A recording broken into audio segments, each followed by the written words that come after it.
Jason Charboneau. How's it going, Rich? Right. How you doing, man? I'm doing well. How about yourself? I'm all right. I appreciate you coming on the podcast and sharing your story with the world. Well, I appreciate being asked. Thank you. Most definitely. Let me give the audience a brief introduction here for you, and then we'll get into it. Um, you're a musician, and you debuted your first solo album called Troubled in 2021, Mhm. showcasing your songwriting and multi-instrumental talents. You're a classically trained cellist and multi-instrumentalist, self-taught guitarist and vocalist from the Metro Detroit area. Mhm. You're a performer with John Lodge of the Moody Blues. You've toured as a cellist with John Lodge, the bassist and vocalist for the legendary rock band, the Moody Blues. Mhm. Featured artist in Detroit Music Awards Spotlight, showcasing your original music and a stripped down performance. And you're also an active contributor to the local music scene, which includes 10 years with the Macomb, the Pontiac, Oakland, and Warren Symphony Orchestras. Mhm. You toured with Ethan Daniel Davidson's band, played with bands Merge and the Mutes, and Mhm. you've also worked with scores of other area musicians and is a part of the group Resurrection Story. Mhm. Quite Yes, sir. quite a bit of experience. Yeah, And there's a couple things on that list. yeah, just No. one or two, one or two.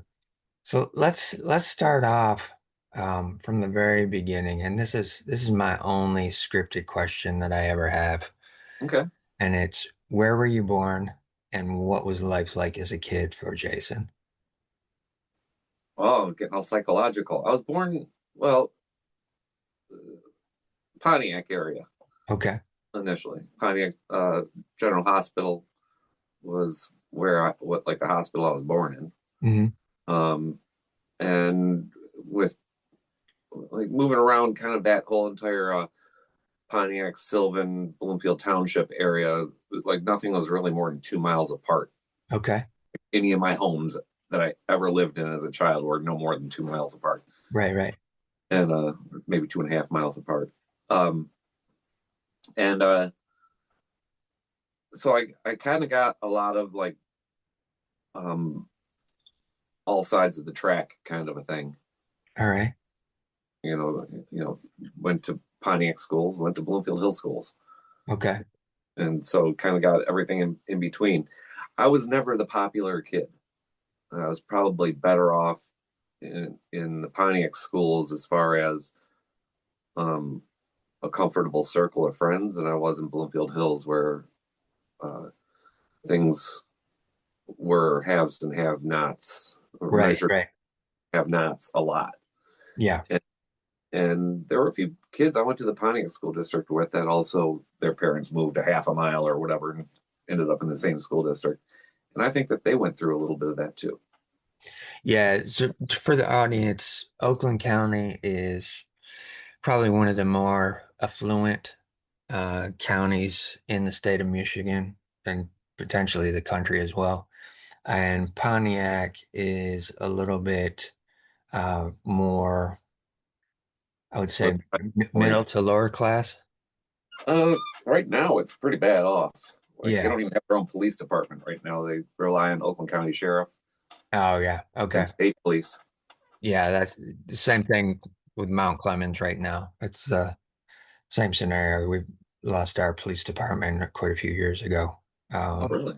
yeah, yeah, and sheriff's department handles everything at this point. What type of work did your mom and dad do? Dad was in men's clothing. Okay. Uh, he owned a place, Monarch Menswear. Um, had two stores and ended up not being able to compete with the big dogs. Right. So he ended up at Brooks Brothers after closing, and always on the top of the list as far as sales went there. The guy knew his clothes. He knew how to dress us. as Yeah. far as my brother and I, Okay. and taught us the rules of the trade. So I can even dress down and I'm still following the rules, you know, Nice. matching my boot and my belts, you know. Right. Yeah. So we were taught that kind of etiquette. Mom did whatever she had to. Okay. She'd worked for UPS in the holidays, but in general, there were five of us, and her hands were full. Gotcha. And I think that all of us did sports, all five of us, two boys and three girls. You Okay. know, I think all five of us did sports, but the middle of the sisters, second youngest, Nicole, she started music at a very young age. All It right. was offered in her kindergarten. Oh, wow. Yeah, and she took to it like a fish to water. But she did pretty much anything else she picked up. Uh, so older sister had to, obviously try to keep up. So she started, and the youngest sister was like me too. And my brother and I just were dragged to all the lessons, and we kind of Okay. it was almost like if you can't beat them, join them. Right, right. And where did you fall in the order of children? Second oldest. Gotcha. All right. So there's an older sister and me, then my brother, and two younger sisters. Okay. Okay. So you were all kind of presented with music early on uh, Yes. in life. And was it fairly easy for you to pick up playing instruments? Or Yes, but I have to say why. okay, go ahead. Um, my sisters played Suzuki method violin, which is a lot of ear training. Okay. And that's how they learn. That's how they got their fiddle. They went through the whole entire routine of Twinkle Twinkle Little Star, Lightly Row, Go Tell Aunt Rhody, and all the other folk songs that went along with it. And so by the time my brother and I started, we had heard this stuff until we were fucking nauseous of it, Right. you know. And uh, there were tough pieces of music that my brother and I were able to play, and we had never played before. Okay. Like the opening of like the Vivaldi A minor violin concerto, which everybody aspired to do if you were in book one, two, and three. Yeah. You got to book four, you got to go da da da da da da da da da da da. It was a cool piece of music.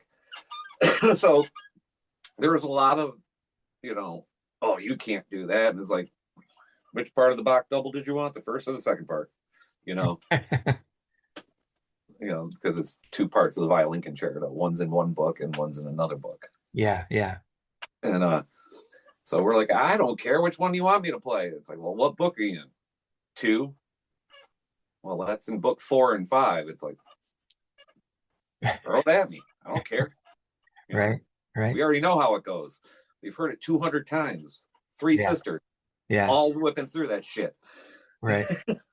So my brother and I, it wasn't as challenging as you think because the method that we started playing music with was exactly what we had been doing listening to our sisters. Okay. Okay. Nice. So the Nice. rest of it was just mechanics. Right, right. And you just get that by watching people. Yeah. How's somebody else holding their violin? How's my teacher holding her violin? My hot Dorothy Hamill looking teacher. How is she holding her violin? You know, Okay. Yeah. and she had this beautiful positioning and it was wonderful. And I went, okay, so good posture. Let me make this bow hand look like smooth and beautiful and whatever. And I've always had a good bow hand because of it, even on cello. I Right. like just when you watch people be like this, but still firm with it and Right. direction with it, you're like, okay, that looks proper. And, Gotcha. and as a kid, you just try to mimic it. Right. Same thing if you're shooting free throws and you go like, oh, I don't know, how does Ray Allen shoot his free throws? He's pretty good at them. Yeah. Yeah. What's his form like? You know, Right. you're gonna try to mimic the best. Yeah. For sure. So early on, you had the consciousness of being able to watch somebody and what they were doing and say, oh, okay, that's how you do it. That's what the whole entire method of Suzuki violin was all about. Got it. He Got was it. the Dr. Shinichi Suzuki actually wrote a book that's brilliant, absolutely brilliant, easy read, like 96 pages long or something like that. It's a really short book. I think I read it in 2 days, and I'm not a big reader. You know, Okay. I read informative shit. You Right. know, so I don't know, what does that article say about such and so, or what does that textbook say? So Right. um, it was never a recreation as much as a learning thing. So I was reading this book, and I plowed through it. Like, I'm done already. But there's some brilliant things about it's called Nurtured by Love, Okay. which is the whole thing about his method is that there's always a way to teach somebody how to do something, Ah, you know, right. and it doesn't matter.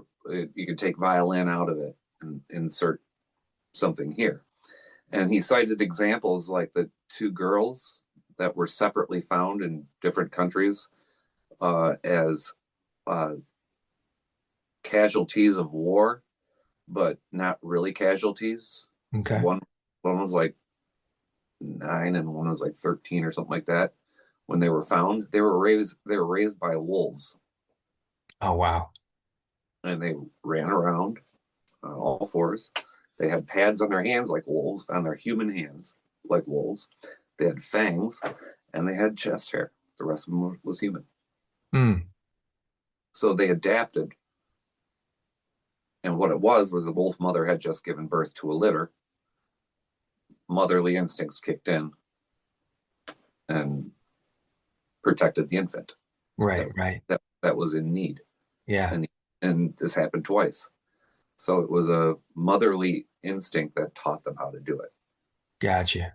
So everything kind of really made sense when I read this book. Like, oh yeah, people would have like uh, like they would have problems, like they'd have MS or something like that, and they would reverse their MS just because of training, Okay. because of because of nurturing, because it was nurtured the right way. There were Right. all these examples in this book, Okay. in stories. But it was a cool book too. Very cool. But that was the method that we were learning by. It was somebody's gonna be nice to you and get you through it. You Right. know, Right. Okay. How was how was learning in school and in elementary for you? Was it something that you picked up pretty quickly or I wasn't the biggest popular kid in school, so okay. I was kind of shy and nerdy, Uh-huh.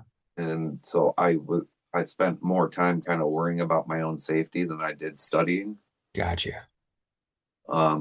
And uh, so it wasn't really until I was in probably high school that I even started hitting a human stride. Okay. Okay. So most of elementary and junior high, you're kind of just trying to fade into the background. I'm trying not to So, get my ass kicked for no reason, right, right. Yeah. which happened a lot. You know, I got hit right in front of a teacher. I hadn't didn't say anything, didn't do anything. It was actually first day of fourth grade, new school, Bloomfield Hills schools. Went from Pontiac to Bloomfield Hills, sat down, got clocked in the back of the head right in front of the teacher. I didn't say anything. I asked where I was supposed to sit. Oh, wow. That was it. And did the teacher do anything? No, Yeah. scolded me, asked me what I did. As did you what you did. Yeah, Interesting. yeah. Very interesting. There's a lot of shit that I think that went down in that school district based on financial stability yeah. that teachers followed that could have the whole entire school district thrown in jail. Yeah, yeah. It was some of it was so incredibly blatant. I You can know, imagine. I can imagine. I even said to a counselor, I'm like, "How do you expect me to learn?" Well, what do you mean by that? Well, I mean, if I'm walking into classrooms and getting beat up by elder classmen because of shit my sister's saying, then how do you expect me to learn? Right. Wow. That's very interesting that you're getting as a kid, basically, you're getting those type of responses from adults, people that you would potentially look up to who are supposed to be Oh, protecting yeah. you, looking after your best interest. guiding you through your education, and you're getting just as much um, abstinence from them as you are the other students. Hmm. That's interesting. Very interesting. And Oh, it put me on alert even later on in life too, because somebody says something, you're like, what? You know, no, they didn't yeah, mean it that way. yeah, for sure. I can imagine. I can imagine that stuff sticks with you quite a bit. Oh yeah. Was there anything at that point that your parents were made aware of to where they could potentially step in Oh, to help you? oh yeah. Oh yeah. When a teacher actually physically abused me, Okay. I fell asleep in class because I was on allergy medicine and back pain medicine. They gave me a lot of drugs, and I still had allergies, and I fell asleep in class on top of my big pile of dirty Kleenex. And the teacher came up, grabbed me by the back of the hair, picked my head up, and said, "Nobody sleeps in my classroom," and smashed my face down on the desk, and proceeded on pushing me out into the hallway. Oh, wow. Now, this is also a teacher that stormed Normandy Beach, and he did not let us forget it. Okay. Um, Bless his heart for doing that and coming back alive. I've had Right. Right. two history teachers that stormed Normandy Beach, and one lost a leg and still came back alive, but lost a leg, but lost a Right. knee. And Fred Bowden lost his fucking mind. Yeah. Yeah. I was about to say the bless them for their service, but yet they came back with some traumatic mindset. Mm-hmm. Um, Well, I thought Delmar Hetherington was his name, the guy that lost his leg. I thought he put up with a whole hell of a lot of shit. People would make, junior high kids would make fun of his limp yeah. and scream Delmar down the hallway, and then like a group of bullying type kids would like limp like he did. But in junior high, do you expect them to really feel the gravity of what Normandy Beach was about? For sure. I didn't feel the gravity until history class in high school Yeah. Yeah. about how heavy that kind of shit was. Yeah, exactly. I didn't make fun of the dude, but nonetheless, there was a ginormous jump in respect between my junior high and high school years for the people that were Normandy Beach people. Yeah, yeah, exactly. Exactly. I can imagine once you start learning more about that history, it starts opening your mind and making a little bit more sense why they're potentially acting the way they are. Yeah, Yeah. still doesn't excuse them. If I was True. in Very today's well. day and age, I would have actually throat punched the dude Yeah. Yeah, absolutely. and then It's definitely no sued excuse. the school district if it was today. But back in 1984, you know, uh, things were a little bit different. Yeah, I exactly. still would have been able to get away with punching him back. Right, right. You mentioned you guys played sports. What were some of the sports that you participated in? It was really funny. I wanted to be great. We all played soccer, and Okay. and we all wanted to be great at a team sport. Okay. Um, I ended up being a goalie, one of the Nice. most lonely positions on the soccer field. I subbed at left and right wing because I could kick both feet just as powerfully Yeah. and accurately. Yeah. So if somebody got tired at the wing, I just went in.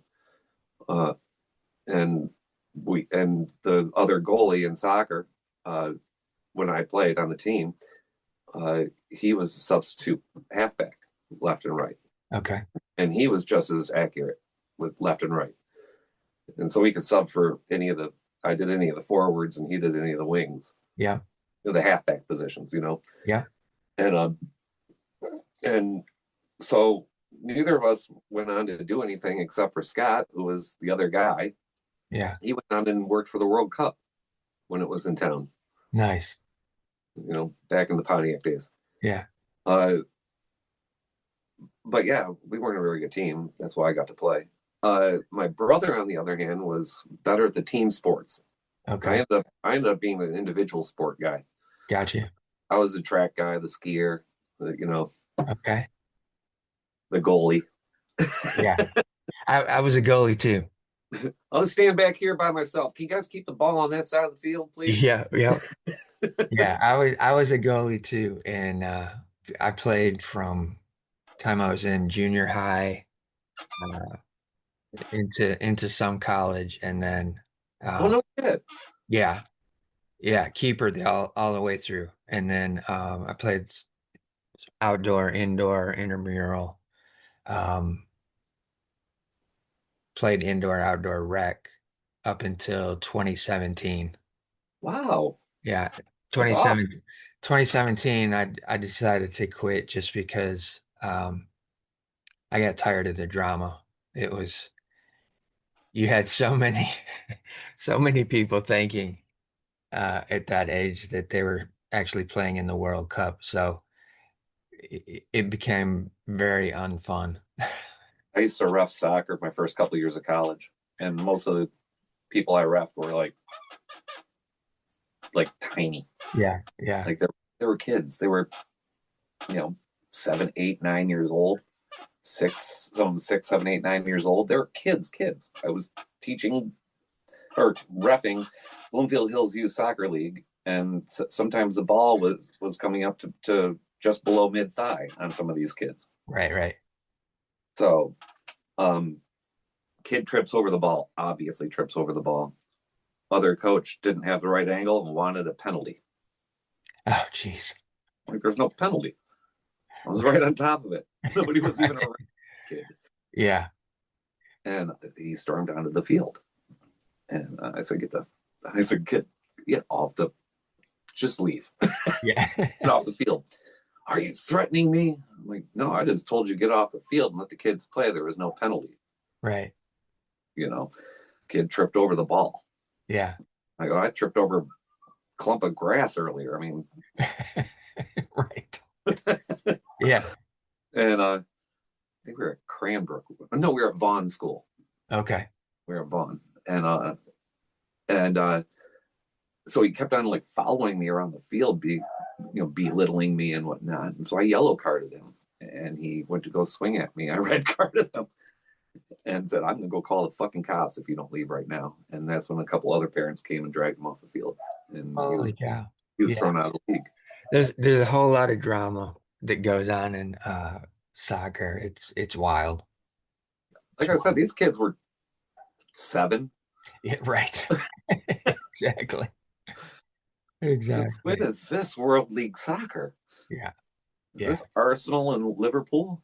Yeah, it's a different mentality altogether. When you start dealing with players and parents and coaches, all that kind of stuff, it's wild. I played football. It was no different. I mean, it wasn't so parent and coach drama as it was player drama because everybody wanted to play, Yeah, and and it was more popular than soccer. So your chances of playing where you better be specialized. right. Yeah, And I couldn't even get a job as a kicker. It's like, oh come on. right, right. So how was the transition then into high school for you? Was it like a breath of fresh air, or was it kind of still those There was those lingering because of the upperclassmen yeah, that okay. that went over with my sister. Because I was very blessed in my high school experience. I was never an underclassman Okay. in high school because the year that I went over, ninth grade came over also. So I went from ninth grade in junior high to 10th grade in high school, but ninth grade was now in high school also. So 2 grades went over. Okay. I was never an underclassman. But when I got to high school, some of those 11th graders that my sister, kept warm for me, the 11th grade nemesis is, Yeah. that my sister kept warm for me, some of that trailed over. And one person I had to threaten. I told him in front of the teacher, if he ever laid a hand on me again, I would break his fucking legs. Okay. And he was tall. He was like 6'3". He was an Asian dude, about 6'3", so you knew that he was fragile, like Yao Ming. Anyway, joking. Right. Got you. Um, but uh, he was a cellist too in the orchestra, and so he was threatening me in orchestra 5 days a week. Oh, wow. Okay, so another dude uh, that was warmed up. I ended up making friends with a lot of the upperclassmen, like the seniors, because Okay. they're all the punk rockers and rockers and all the anti-establishment people that listen to really cool music and would give me tapes with like Yes and Jeff Beck on it, Okay. and like just if you wanted to know music, if you wanted to go to a quadrophenia party, you hung out with the seniors. Right, right. And so, and I just had kind of almost a hero worship for that class, the class of '84. And I was a class of '86. Okay. And so I'm walking down the hall, and I, unbeknownst to me, Bruce McCandless, who I graduated with his sister, um, Bruce McCandless, who was one of those anti-establishment, camouflage wearing punk rock guys, was walking behind me, and he was a friend of mine. And I walked by this guy because he was a boy. I will not say his last name, but Mike stiff armed me right here in the chest, and I lost all wind. Oh, wow. And it was right in front of the office too. And he Okay. knew he was trying to humiliate me. Yeah. So Bruce threw an elbow at his face and dropped him down Okay. just as the vice principal walked out of the office Oh, geez. and asked what happened. And I said, Mike and I accidentally plowed into each other. He goes, I don't buy it.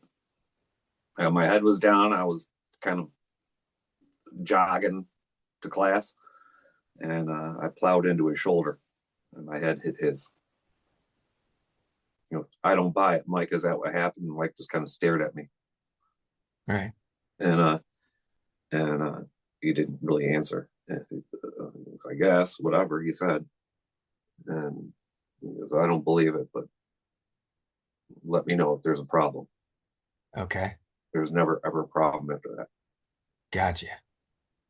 So finally, you getting some support in terms of people. I had to physically fight my way out of it. Okay. I had to drop somebody.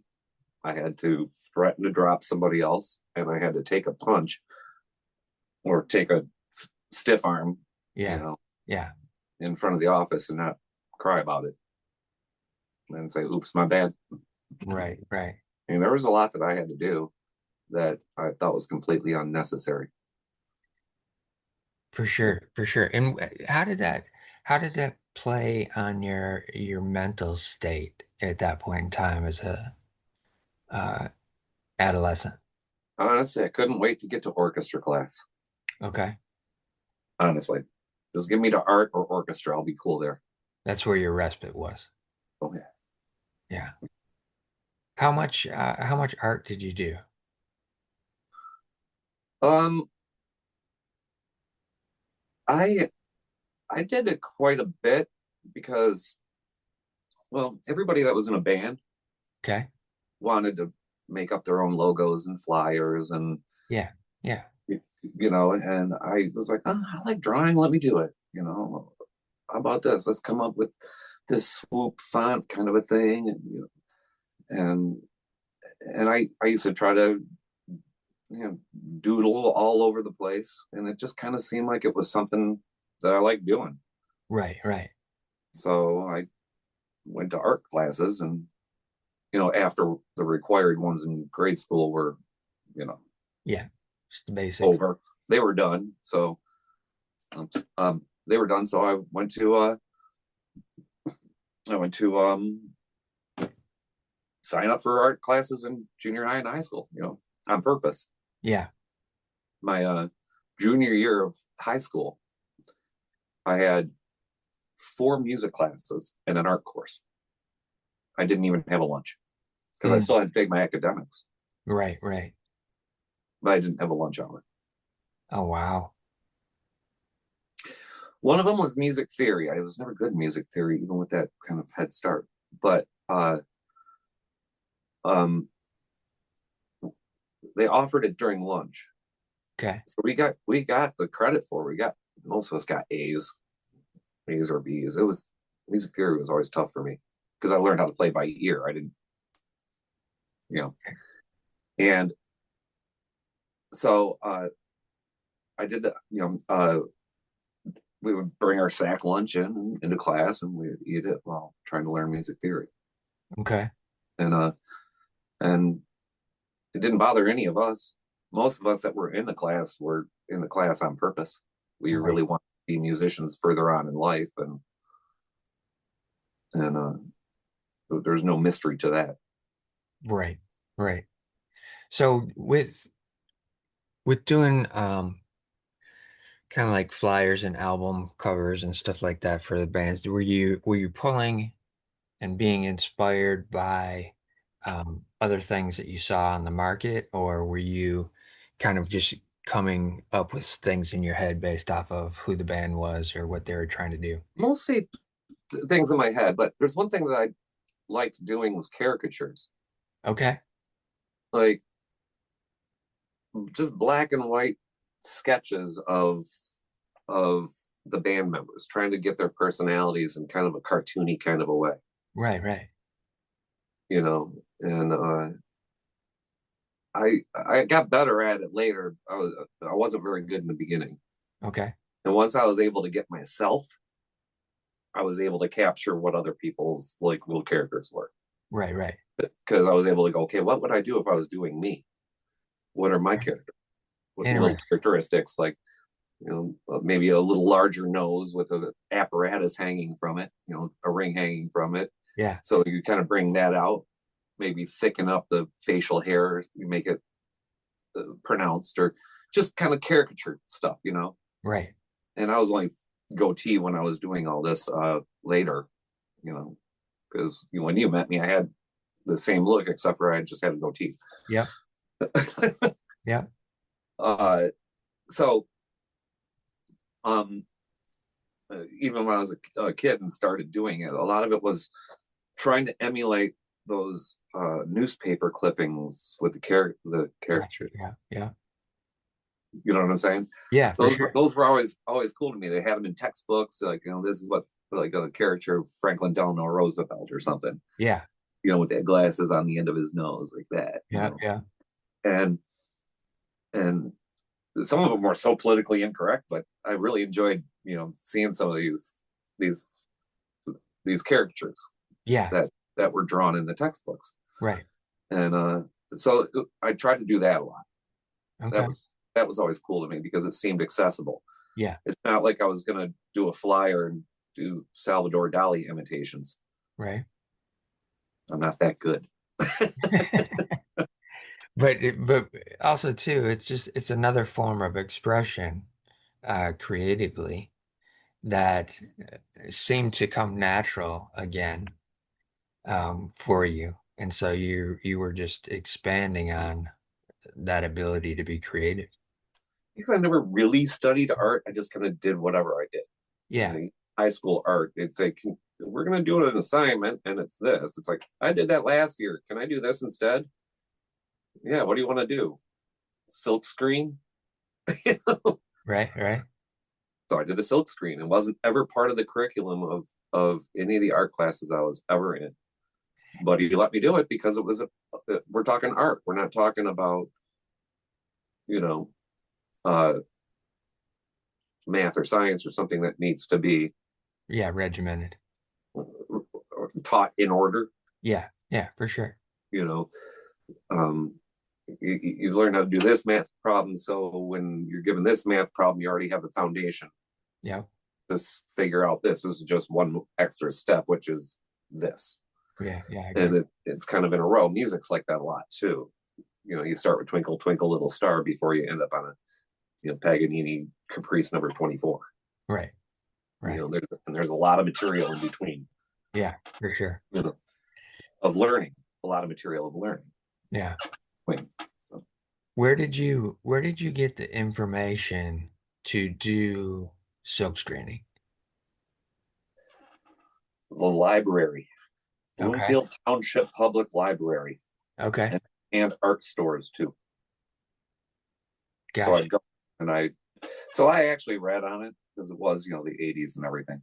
Yeah. Uh, I had to go search out stuff. And I also had cousins who were heavily into the arts, and Okay. their mom was also heavily, my aunt was heavily into the arts. So um, we were able to kind of go, hey, what do I do for this? Right, right. Okay. So you had other family that were doing things that, again, you're able to see them doing something and then try to emulate it Mhm. as well. Okay. Okay. That's interesting too, because you've got not just your immediate family, you've got extended family that have that creativity, that creative gene Mhm. within it as well. Well, so one of my cousins on that side of the family, or that in that family, that specific family, was so good at art um, that they became friends with that high school art teacher, that family. Okay. It was like, five of the six kids were in his class. Oh, wow. So by the time I got, and like at least two of them were just all-star artists kind of thing. Uh-huh. Um, so by the time I ended up in the same art class, they had all graduated before I got to the school, but Yeah. they went to the same high school. Okay. Um, so by the time I got into the art class, it's like, oh, you're cousins with the Ferrises. Oh yeah, I was kind of given a little bit extra rope Got you. All right. because they knew I wasn't just gonna fuck around. Right, right. So when you brought up the silk screening thing, it wasn't too much of a hassle of trying to I get should that have done the okay. book instead. The book would have been way easier Uh, because I fucked up a lot. did Like you? I had to do test silk screens to make sure I was, and then once you put it onto the t-shirt, it was a completely different thing Right. than doing um it was a completely different thing than doing the piece of paper kind of a thing Right. I was practicing on. Yeah. That was just like that roll paper, Yep. Yep. you know, For sure. on top of a ping pong table in the basement. Gotcha. Are you in high school? Are you, as you're getting towards 11th, 12th grade, are you starting to look at the possibility of playing with a band at all at that point in time? I had been playing with bands since ninth grade. Since ninth grade. Yeah, Okay. and most of them with a guy named Anibal Drellickman. And Anibal Drellickman, it comes up later in life too because he helped me write lyrics on the last record for two Okay. songs. So his name actually has credit on the record, on the Okay. album. Um, our first our first uh, band that we were in was called Zone Astray, and that was the T-shirt that I made for art class. All right. Get a guitar neck with a keyboard coming off of it and drumsticks and Zone Astray. Okay. It was pretty good. I definitely got an A on it because it actually turned out pretty good, but it was not easy. The frets on the guitar being black on a brown neck. Yeah. Yeah. So getting that lined up was the big pain in the ass. And probably the biggest expense of it all was fucking up that a couple times. Yeah, for sure. For sure. So Um, were you turning that, were you potentially turning that into merch at that point as well? Was that thought? I was going to make them for the band, but then we changed our name to Tudo Bom. Classic. In Portuguese, it means everything's fine. We didn't Okay. do the French spelling to de bon, which is Okay. fine. We would Tudo, which is T-O-D-O, I think, then B-O-N, which is Okay. Portuguese for the same thing. Got you. Because the Drellickman brothers were uh, Paraguayan. So they were Paraguayan Jews. The father was offspring of somebody that escaped to Paraguay during pre-World War II Okay. to escape persecution. and raised down there. So they wanted something part Espanol and part European. So we went with Portuguese. Okay. Interesting. How many bands did you play in by the time you were about to graduate? Well, they're all incarnations of that. The Turn was the final name of that, Okay. with the exception of one-offs.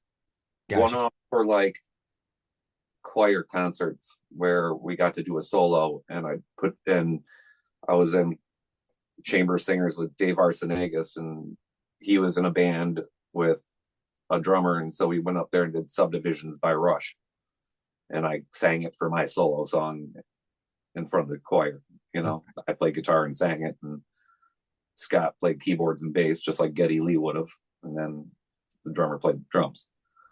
And then his solo was Different Strings by Rush, and so I played, guitar on that, and he sang and played bass. So it's kind of funny. Nice. But no, I played bass. I played bass on that. That's right. So I played bass. He played guitar. We just switched. Okay. Yeah. So that was my first bass performance too, Interesting. Interesting. like ever. Um, Wow. mhm. So you just straight up got up there and did it. And played Rush. Yeah. No, no small feat. He just got up there It was Different Strings. It wasn't like it was Free Will or something like that, or 2112 and solo from La Villa Strangiato or something. It was yeah, but Different Strings. it's not, it's not a common thing No. for a musician or an aspiring musician at that point in time in life to just pick up an instrument and start playing something that is by a band that's known around the world, Right. right? Well, that's what we all did. Sometimes we butchered it. I'll be honest with you. Sometimes it was Okay. horrible. I listened to recordings that I thought were great, and I'm like, ooh, I got to go hit the practice room. You know. Yeah. Then I hear recordings of stuff I thought was god awful. I went, well, at least I didn't hit that many wrong notes. Right, right. And it tailing off into the end of high school, are you starting to think of potentially going off to college, or are you thinking of making music a career by just stepping into that? Well, it's a loaded question because I really, really, really, when I was younger, had delusions of grandeur being on the U.S. ski team, Okay, and a ski accident left that not happening, got you. and left me just kind of wondering what I wanted to do. And so even in 10th, 11th grade, where I was like, oh, I guess I'm not going to be a skier because I can barely walk, Yeah. you know, bad back injury. Okay. And so when I said, like, the teacher, had to peel me off of my desk from sleeping, Yeah. my prescription for that was 11th grade. My prescription was Flexeril, Motrin 800, and Darvocet. Oh my gosh. So, I mean, it really wasn't interesting during allergy season watching somebody comb their chest hairs or do pull-ups on the doorstep while giving a lecture on Napoleon. It just didn't Right. keep me awake, you know. Yeah. Oh, he combed his chest hairs up over his tie. What? Oh yeah, oh yeah. This guy was a winner. Um. Uh, anyway, we don't need to talk about Fred Bowden. He was a character. But yeah, I was doped up for most of high school. Okay. This pain medication.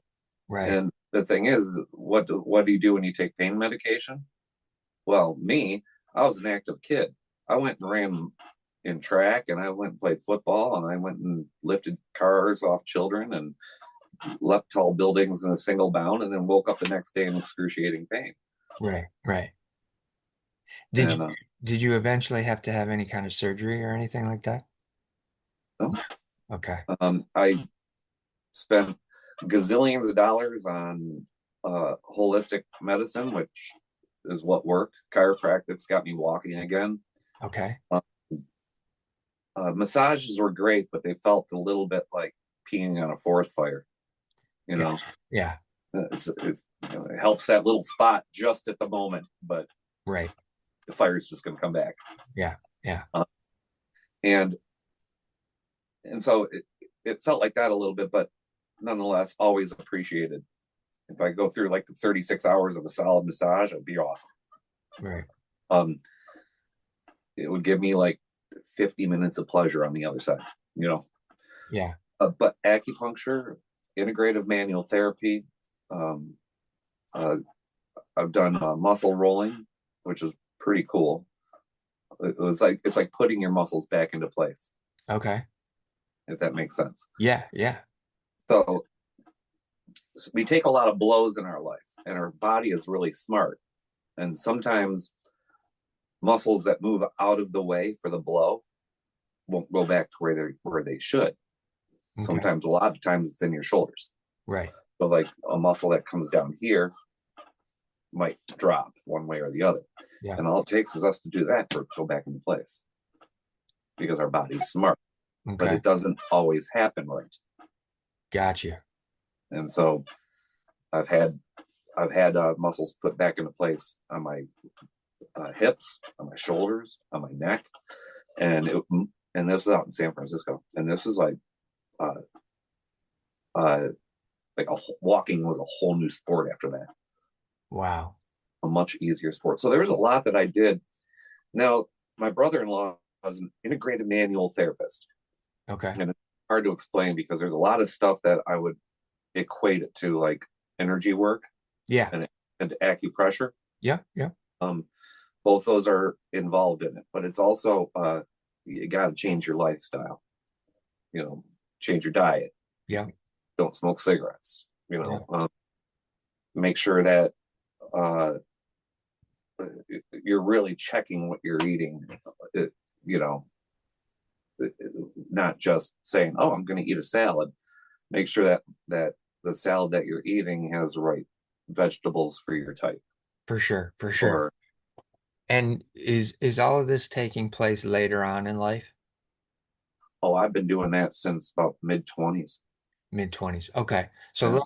let's let's put a pin here Okay. and let's back up to trying to figure out since you realize, all right, I'm not going to be able to be a skier. Oh, okay. What do I have to do going out of high school? Like which direction am I Well, going it to? was the only thing. There was really the only thing I had going for me. Really, was music. Okay. I wasn't a mathematician. I wasn't going to be a doctor. I didn't want to be a doctor. Right, You know, right. lawyer didn't interest me at all. Yeah. Um, any of the things that were floating around, none of it interested me. Yeah. I want to manage musicians. I already knew I was a pain in the ass. Why would I want to manage myself?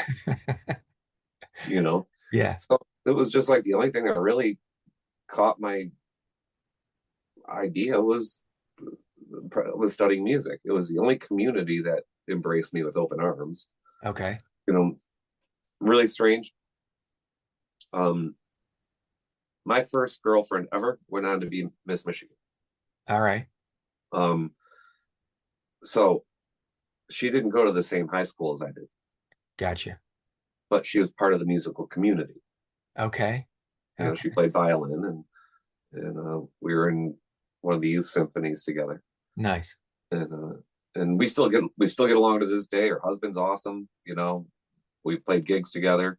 It's awesome seeing her out. We can still talk to each other like we were able to back then. Yeah, cool. We just without making out, you know, constantly. Sure. Yeah, right.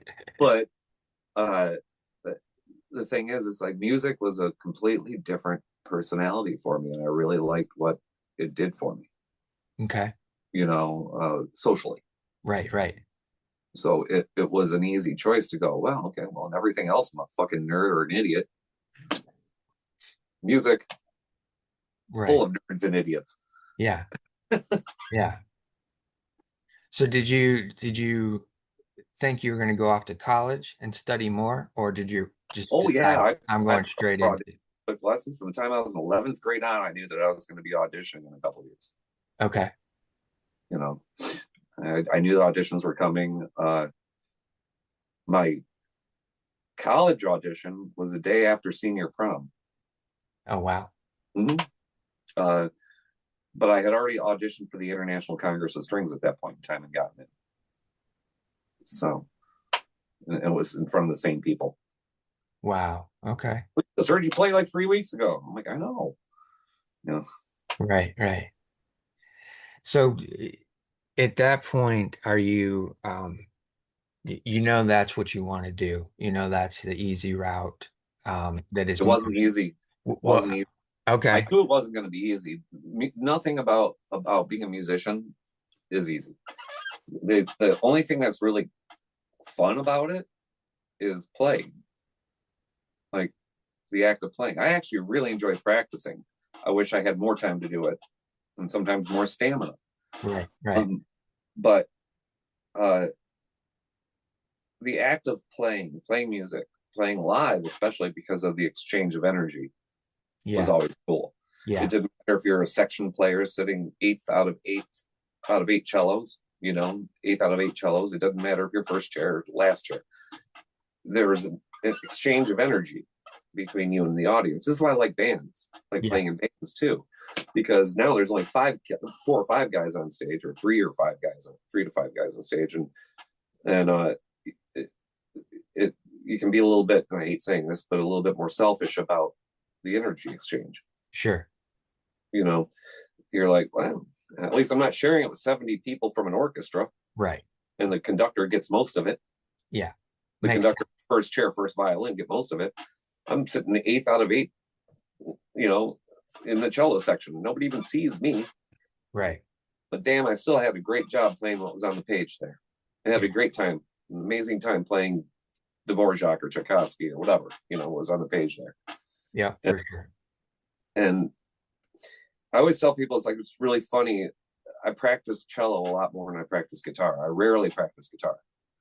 Um, but I love listening to guitar music. So Yeah. like if we get in my car, something's gonna come on with guitar on it most of the time, Right. unless I'm studying music for a gig. Yeah.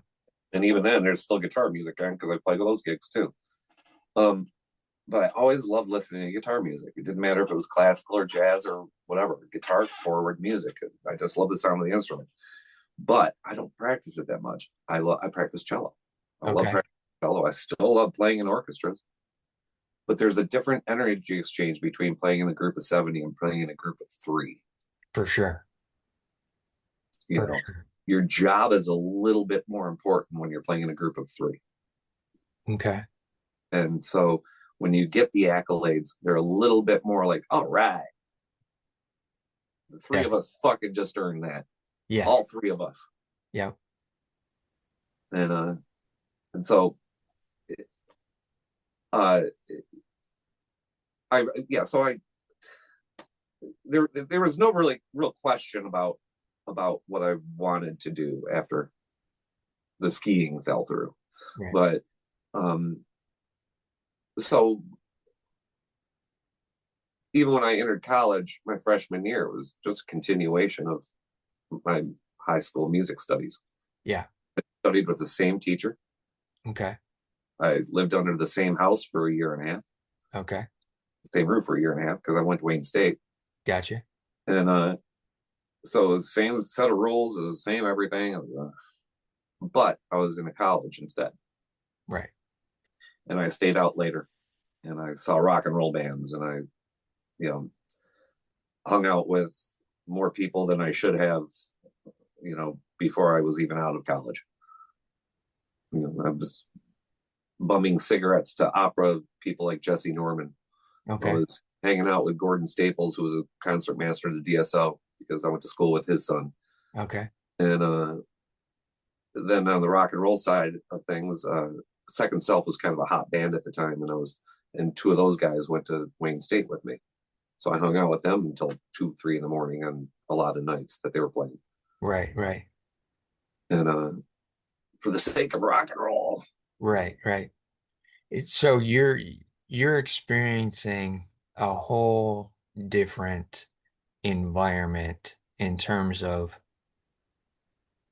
what a traditional college experience may be of just going to class, doing your studies, going back to a dorm or going back to the house, you're out exploring, experiencing cultural scenarios that are taking place. Um, I was also working though, and okay, my and I played with.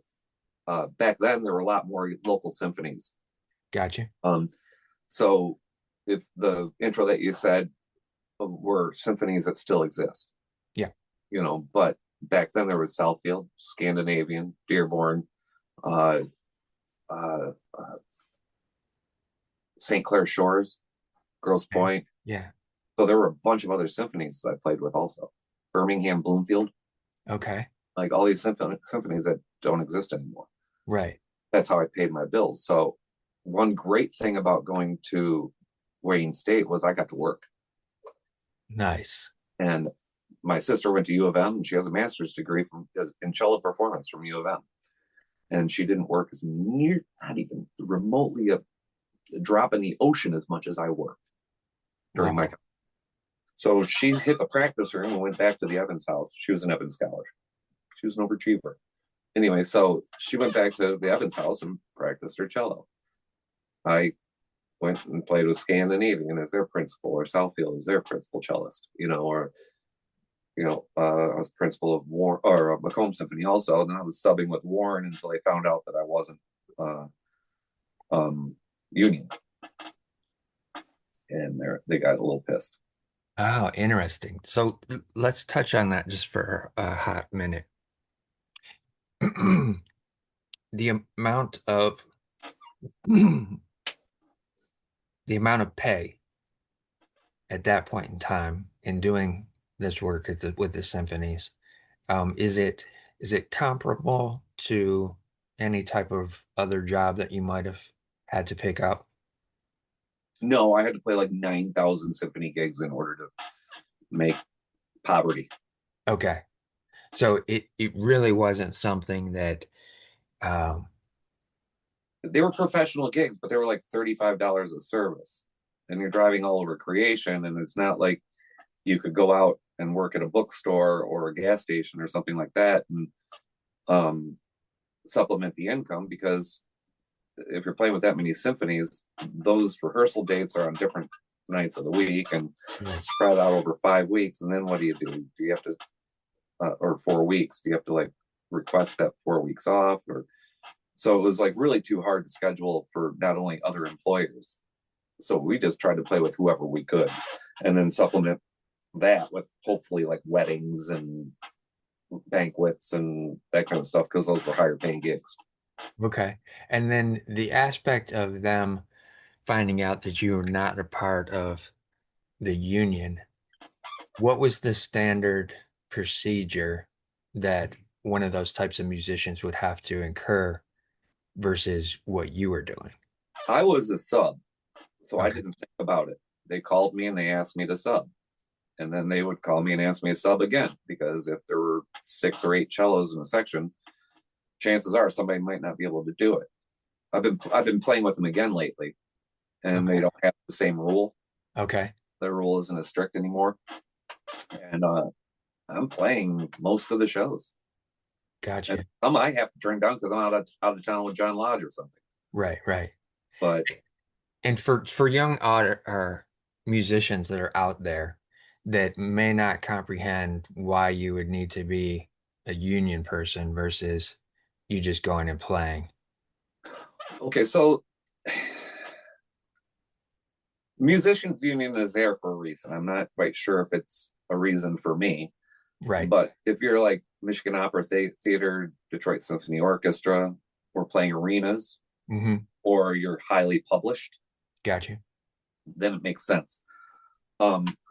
If you're just playing with local orchestras, you don't have any protections, no guarantees. You might get a couple dollars more, but that gets taken away with union dues anyway. Right.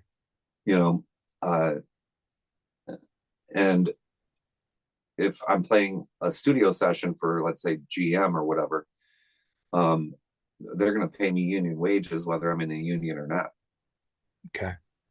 and it's a minimum of 3 hours.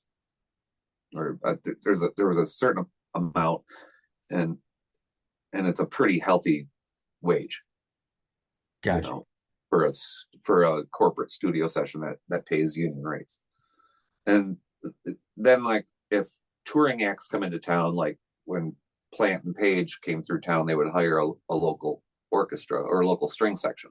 Okay. So they get their Middle Eastern little vibe going. Yeah. And I actually tried to take somebody's gig. A friend of my sister's, who's a cellist, uh, he was a union player, and he's like, "Yeah, I'm gonna go play for the Plant and Page thing at Palace tonight." Uh, I'm like, you don't seem so excited about that. And he goes, "Well, I had some other things I wanted to do, but I mean, I got hired, so I got to go play the gig." I'm like, "I'll go play for you. You can totally have the paycheck. I'll go play for you, just so I can say I played with Plant Page." He's like, Yeah. I can't do that." He was tempted, but he's like, "I can't." I'm like, "Oh, come on. Right. I can play Dave for a minute." Yeah. Yeah, exactly. Nobody will question. Everybody already knows I'm a Led Zeppelin fan. Right, Every right. orchestra player that knows me knows I'm a Led Zeppelin fan. If I walked in, they would just assume I got hired for the gig. Yeah. Yeah. And at this point, while you're at Wayne State, are you doing full 4 year and Well, getting I had credit for it? planned on it. I was never great academically in my formative years. Sure. That followed me into college. Okay. And if I ever felt behind, I would just kind of wave the white flag. So pretty much every academic class I was in, about halfway through the semester, I waved the white flag Gotcha. because I didn't do my physics homework. I didn't study my government homework. I Right. didn't go to, you know, half the classes I should have gone to. Psychology, man, it's cold and that's a long fucking walk to psychology.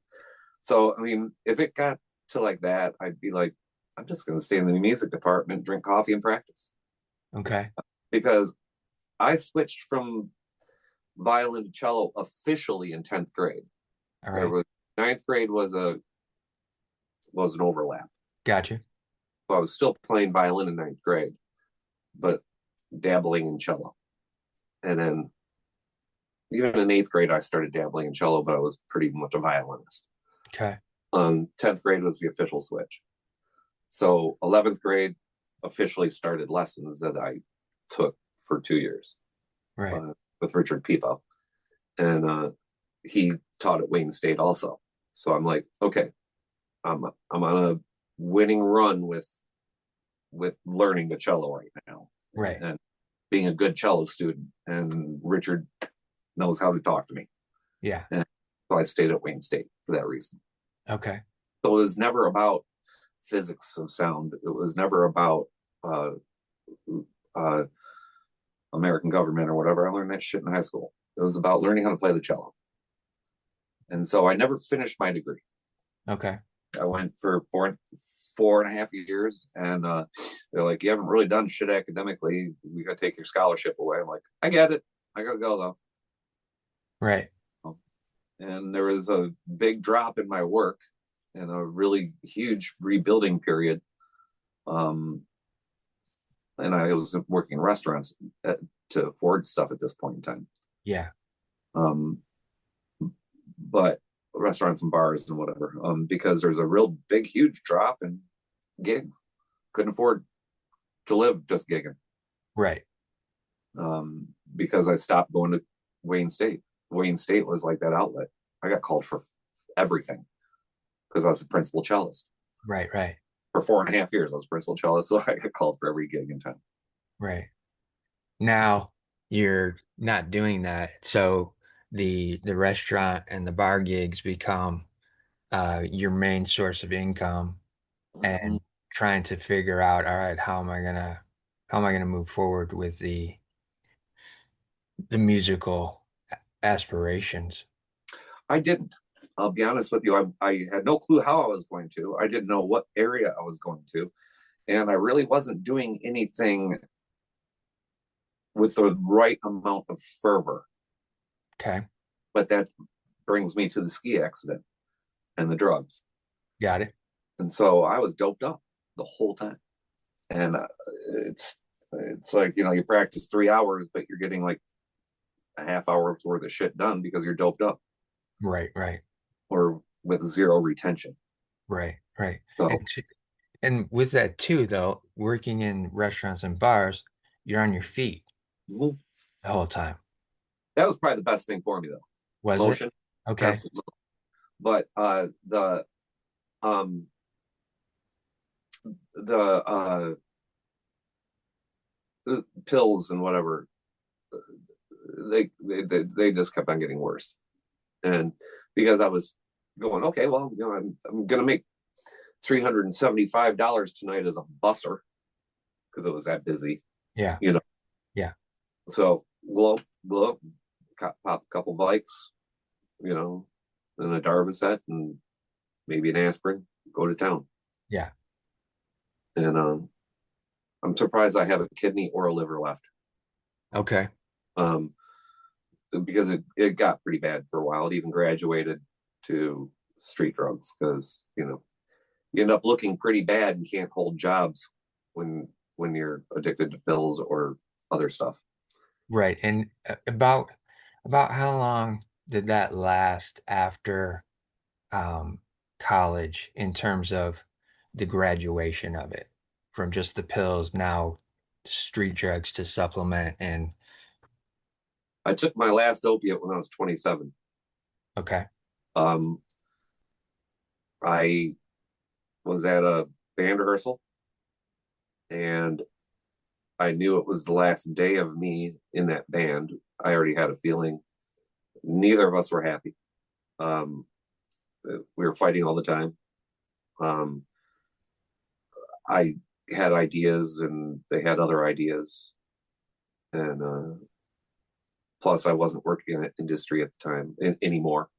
And so I ended up taking the last of my junk and I took a hit of acid on the way to band rehearsal. Okay. And so I sat there and had the conversation while waiting for the acid to kick in, but I was mellow from the junk.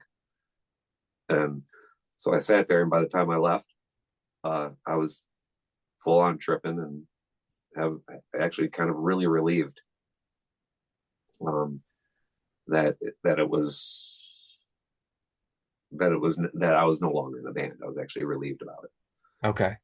because we were all young and dumb in that band, and we all did shit stupid. I just happened to be on downers, and they enjoyed the uppers a little bit more, you know. Gotcha. Gotcha. So it was two different personalities. But I started mine because of back pain. Right. Now I went through the detox and everything. It was painful, and the rebuild, and it was all painful and whatever. But all of a sudden, my back didn't hurt as much. Like it hurt, but not as much. And if I ever went and got like something done on my back, it held a little bit better, Right. or it worked a little bit better, or it. So the opiates that were taking the pain away were actually creating more because the next day, when you're going through detox, it's really, really hard on your body. Yeah. Now, you don't realize it on a small scale, but when you kick and you graduate as high as you can go, the only thing I wasn't doing is shooting it. Yeah. Never shot it, but I sniffed it. Yeah. Um, when you completely stop that cold turkey, you go, oh shit, this is what I was going through every morning, but not knowing I was just going through the beginning of it. Yeah. You know, stick at it for 24 hours and you're going to realize how big of a whoop it is. It was, I went from 133 to 111 in 36 hours. Holy crap. Mm-hmm. Holy cow. And I only puked once, but it wasn't that much. It was more of a dry heave. Mm. Wow. That's true. I sweated most of it. Did you? Okay. Um, I would assume that's what it was. It Yeah. was. was absolutely horrible. And so I've broken a lot of bones since then, a lot, way more than I should even mention. Um, and I've still never taken an opiate. Okay. Good for you. Good for you. I With had ear surgery, and other than going under, um, they gave me a non-narcotic. okay. So I never brought up anything about my previous opiate addiction, but I didn't even go through that Got you. Got you. pain stuff because if it doesn't compete with that, it ain't shit. Right, right. For sure. For sure. When we first met, um, I was doped up. yeah. Yeah, I remember. I Drinking a lot. remember. But you were also functional a lot of the time as well. And this was around 86 when I believe we first met. That's when I started working in industry. 86 or 96. 96, 96, you're right. Sorry, misstep. 96. And the reason that I went out to Pontiac and I don't even know that you know this or not, um, was because I had attempted suicide a year earlier. And I had got out of the hospital. I did 6 weeks inpatient, 6 weeks outpatient, and was trying to figure out, all right, what am I going to do to go back to work? And I knew because of some of the medications that I was on, it was difficult for me to function in the morning. So I was trying to find something in the evening that would allow me to, still be able to go home and sleep for a good part of the first part of the day. Mm-hmm. So I knew some people that were out in Pontiac and they said, hey, industry's looking for somebody to work the door. And at that time, industry was one of the bigger nightclubs in Metro Detroit area. In the country, actually. Yeah, yeah, you're right. During its peak, it did as much revenue as most places. Yeah. It was a bopping place for sure. And we were open, I want to say close to at least 5 to 6 nights a week 6 nights a week. at that Well, point. Monday, and then they started opening on Mondays. Right. They did the Soroki room on Mondays. Yes. So Yes. they were open 7 days a week for a while, Yeah. and lines out the building, six of them. Yes. I remember those well because that's the You're like position I got was checking 4 hours. IDs. You've been in line for like an hour, Yeah. wearing a skirt and a halter top. Yep. And it's December already. Exactly. Yeah. It was wild. But when we met too, you were also playing in the Mutes around that time, correct? Yep. Um, we were talking about Fred the other day, and I remember Fred. Who else was in the band? Who played drums? Drums is Eric Dixon. Eric, okay. Yep. We had a couple drummers throughout the time, but he ended up being the final choice drummer, Gotcha. Yeah. perfect for the band.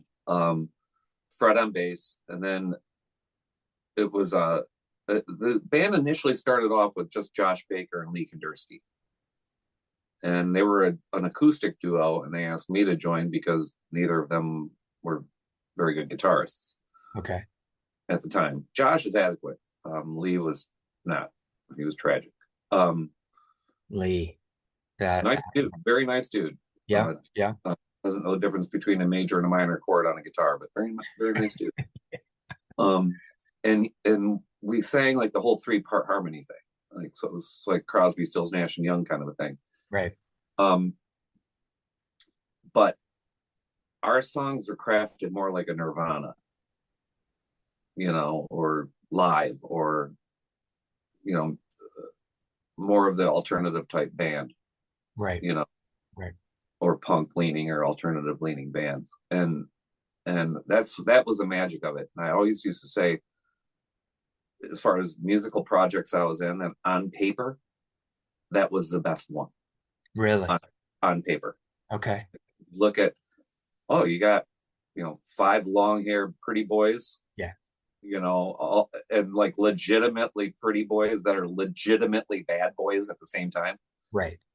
that are legitimately doing drugs on a, whatever level you want to glorify, and are sleeping with each other's, exes, and um plowing through ladies like, whatever.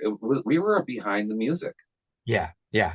And also too, not to mention the fact that uh, a few of you were actually working at the bar Mm-hmm. on top of playing in the bar with the band. So it was kind of like a circular scenario of you had access to everything all at one time. Mm-hmm. But Um, we were kings of our Pontiac area. Um, but and when I say behind the music, I'm meaning like, there's the cliche shit that ends up on the behind the musics. Um, we covered those bases, yeah. you know. But the thing is our songs were good. You Yep. know, our execution of them was not. That was it. Um, if Lee would have learned his chords, if I would have, you know, gotten out of my toxicity, Right. Right. um, or been able to control my actions while being toxic, Yeah. my moods would swing. Right. Um, uh, because I was on dope, and even pre heroin, I was still doped up. Right. Yeah. Yeah. You Before I ever took the tragic leap. I don't know if you want to call it tragic. I ended up quitting drugs because of it. You can Sure. only graduate so far Right. Exactly. Exactly. Yeah. before you die. And so It, I kind of yeah. It hit it the has pinnacle of what drugs was all about. And I'm like, okay, I've done it. Been there, done that, still alive. yeah, it has a lifespan for sure. For sure. We're and, and so uh, I it would have helped if I had gone through that with the mutes, yeah. you know, as opposed to, or before the mutes as opposed to during the mutes. Right. Because that heroin didn't just involve heroin, it also involved Josh's ex. Mm, And, gotcha. and I knew what I was getting involved with, Right. Right. and it wasn't like they were boyfriend, girlfriend, they were a fling. And, I ended up falling in love with that girl, Yeah. like seriously falling in love with that girl, Right. Right. like, serious. Um, Tragically, she passed away back in 2017. So, Mm, and we were back to dating each other then too. So wow. weird. Okay. Wow. The Drugs are bad, okay? right, exactly. Disclaimer for the audience. Um, during that time too, I remember you were working at Coangelo's Yeah. restaurant. Were you doing both industry and Coangelo's or just No, I went from industry to Coyote Club in Chimayo. yeah, Then I went to Sanctum, okay, then JD McGee's, which was right across from the courthouse, right? and then to Colangelo's. Okay. All in a very short period of time because drugs are bad, okay? Right. You know, Yeah. it, uh, not like I wasn't doing my job, but I sure looked like shit, Yeah, and, and when you look like you're on drugs, if something goes missing, you're the first person they go to. right. If your liquor numbers are bad, you're stealing. Right. The guy, that junkie over there, he's stealing. Yeah. It's like, I already know you're looking at me. Why would I steal if I know that you're looking at me? Yeah, exactly. Exactly. Um, By the time by the time you were at Coangelo's, I had stopped doing the door stuff mhm. and I ended up started working with Bill Dar, who had the valet company. Yeah. And so while you Well, were you already know how toxic that place was server wise. oh yeah, yeah. I was the clean one on that server staff. Well, again, too, that was a scenario for me. Like I was already taking meds for my depression, anxiety, and stuff. So I wasn't really interested in trying to go outside of the realms of that because I knew what that was doing to my brain. Um, so I had a close-up view of all of that through that time without experiencing it. Um, and what, from my perspective, what was cool, and I said this to you the other day, was you were always super kind to me. You remembered my name. You always said hi, no matter what time it was. Um, every time you saw me, you came up to me, you know, gave me a dap or shook my hand, hug, Yeah. any of those things, right? And we were, I felt like we were fairly cool, Oh, absolutely. friend wise, in Yeah. terms of because we knew it was like a circuit. That whole street was like a circuit of different venues, and we knew people that were at the other places, all that kind of stuff. And what I remember too is like Ben Doty. Like when I started, Ben Doty was a bar back. Now Ben's one of the higher ups at Live Nation. So I watched his whole trajectory. Mhm. Uh, Josh, him ending up going downtown and having agave. Um, some of the other bartenders end up going on and doing different things. And Mark McConnell ended up going on and having boogie fever right, right. and with Rob Potter. Yeah, yeah.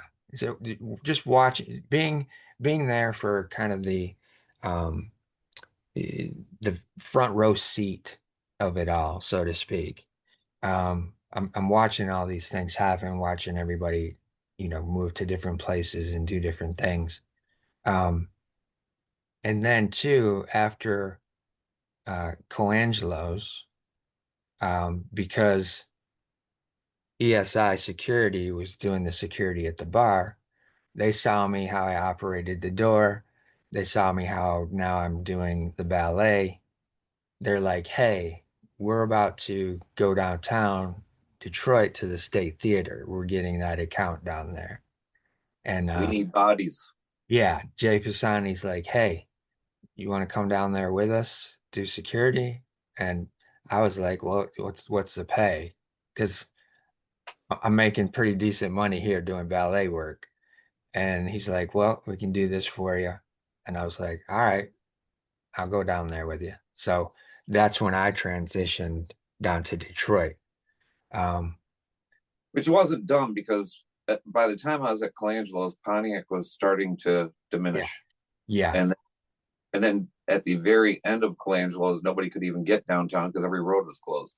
right. Exactly. And so It, you got M59 in both directions going into Pontiac closed. You have Franklin Road partially closed. You have Woodward, but people have to go way out of the way. And Orchard Lake's closed, and like everything was closed all at the same time.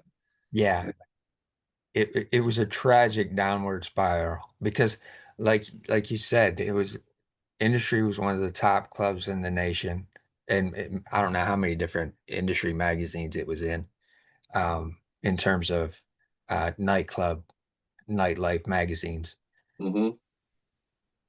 and It was then just run right.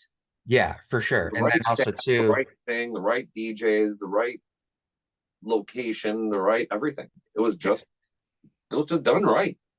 yeah, Every single other place that's moved into that from Have a Nice Steak Cafe on just couldn't get it because they didn't do it right. right, yeah, for There's a, sure, there's a right and a wrong way, and as much as I despise the man, Blair McGowan, um, for no reason, then he despises me for no reason. Right. You Blair know, despised it a little bit of everybody as long if they didn't, you know, he's like like what he would foolish, say. bad. He used to badmouth me to Ernie Colangelo all the time, and Ernie would be like, "Jason, what did you do to Blair?" I'm like, "Nothing. Right. I refilled somebody's Coke for free. Yeah, He already purchased six of them yeah, exactly. at $1.25 a Dixie cup and tipped me $1.75 each time. And I was so busy and sold 2,600, you know, Yeah, that I didn't realize that he had tipped me $1.75 on each $1.25 Coke. So I refilled it for free for him. yeah, And Blair's wife saw me, and I got fired for it. yeah, But that night, I rang up more sodas than the whole rest of the nightclub put together. yeah. Yeah, So it was always a scenario. I remember where, and two, I think it was part of it may have just been the scenario of what you were doing, um, to keep yourself medicated. And even if you weren't being mischievous, for lack of any other words, um, you were always a stand-up dude. You weren't really that kind of a guy. You know what I'm saying? You weren't really um, doing shit that was sideways. You no, because kept to yourself. I wasn't okay. So I was always that person that would get caught doing whatever. I'd get caught doing shit I wasn't even doing. I'd get in trouble doing shit I wasn't even doing. Yeah, So I never felt like anything from dealing or uh even excessive speeding, you know, drag racing kind of things or whatever. I never thought that I would ever be able to get away with something like that. I would just end up in jail yeah, or prison or dead. yeah, So and a lot of it came from like, my sister would do shit and I would get in trouble for it. My brother would do shit and I would get in trouble for it. My brother would do shit, admitted that he did it, but I was the reason that my brother felt he had license to do it. yeah, I yeah. was the big brother.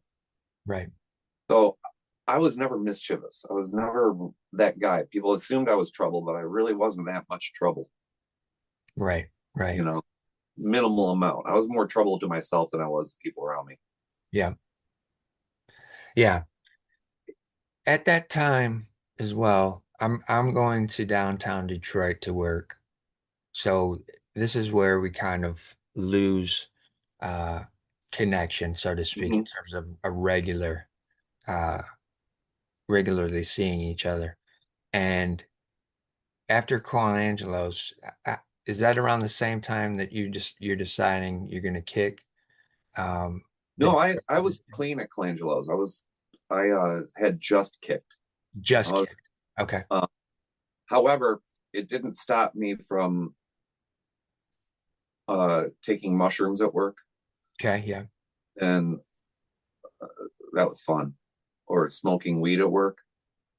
Like weed at work became a normal thing at Colangelo's. Right. Like it was as normal as me having a cigarette break. Yeah. Um, where are you going? I'm going to have a cigarette and a one. Okay, see you in a second. Yeah. You know, um, like everybody just kind of expected it. And Sam, the chef, was always like, "Jason, let's go. We got to sneak." Why? Everybody knows I smoke pot, and if you're disappearing with me, it doesn't matter where we're disappearing. They know that you're smoking pot with me, Right. and they know that I got it from Tony. Yeah. Yeah. And Exactly. like the whole fucking restaurant knows. And the thing is like, I just smoke a lot of weed. That was really it. I had barely, I'd barely gotten back into drinking. Okay. I um, wasn't drinking like pre-heroin. Pre-heroin was big drinking Right. uh, Right. on top of pills. Um, but so I was just trying to recover a little bit, but I was beat down. Heroin was tough. Getting off of opiates was tough. Yeah, for sure. And during that time too, what is that doing to your mind, um, in terms of thoughts, experiences, perception of the world, those types of things. Well, obviously, coming from being a nerd a little bit, Yeah. uh, my perception of the world was it was too brutal. So I mean, without having a psychologist present, I could pretty much say that if I wasn't so much of a nerd, uh, even if the opiates happened from the ski accident, I probably would not have made the graduation so readily easily. Okay. You know, and I probably would have had a little bit more fight in me to just battle through the pain a little bit Gotcha. earlier. Yeah. But I mean, the whole you go back to the bullied kid's psyche, and you're like, well, maybe I don't want to, you know, worry about my health so much. Right. You know, Right. like you almost want to be the Gene Wilder in the beginning of Blazing Saddles. It's like, anybody that drinks like that is gonna die. Right. When? Yeah. you know? Yeah. And that's what I wanted to get to because for the audience um that's listening, I want to, I wanted them to get a glimpse into the psyche as well as the other experiences because I think a lot of times as creatives, there's a lot of different things that affect us differently because we are creatives and we have a different sensitivity to things. So Mm-hmm. those perceptions and things that we experience as creatives, a lot of times, if we're in scenarios like you're saying, you got picked on and bullied as a kid, and in school, all that kind of stuff, that it has a tremendous effect on the psyche. And then you have an accident where you've got pain that you need to start managing. So then that just progresses on. Well, Um, if an opiate fixes that, don't you think an opiate can fix something else? yeah, right, Oh yeah. How about just a feeling of inadequacy today, right, or a feeling of longing, or a feeling of an emotion that you don't like? You know, I'm feeling hatred towards something today. Oh, Vicodin, hello. You know, yeah, I'll take two. right, You know, exactly, exactly. and back then it was like, you, you know, here's 30 pills, you get two refills. Everybody's like, it was never like that. It's like, when did you start taking your first opiates? Right. When I first started taking them, they were like multiple refills. Yeah. Yeah. Definitely a different time in terms of um, the way prescriptions were let And out. if you do the system, and you could sit there and say, you know what, the Vicodins aren't working so much. Can we try Vicoprofens? Yeah. Yeah. Oh, those worked a little bit, but can we try Percocets? Right. And like you could just go through the opiate den of prescription, the prescription den, Right. Yeah. and they would be like, oh yeah, got 3 months for you. Here you go. Yeah. Exactly. Exactly. Once you once you kicked, what did you do to replace that? Because that had a place and a long period of time. During detox, I probably is probably why I ended up pre-diabetic, Okay. because it was chocolate and Nutter Butters. Mm, Lots of Snickers miniatures and Nutter Butters. got you. Loved them. Couldn't get enough of either. And I put on a little weight too. I went from like really skinny to kind of soft. Got you. 31 waist, 32 waist. And for me, that was huge, you Right. know. Um, and now I'm like back down to a 29 and I feel healthy. Okay. I'm 56 years old and I feel healthy, Yeah. you Yeah. know. Uh, but I'm also not, you know,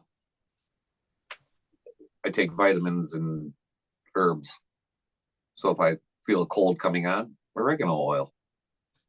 Okay. in a pill.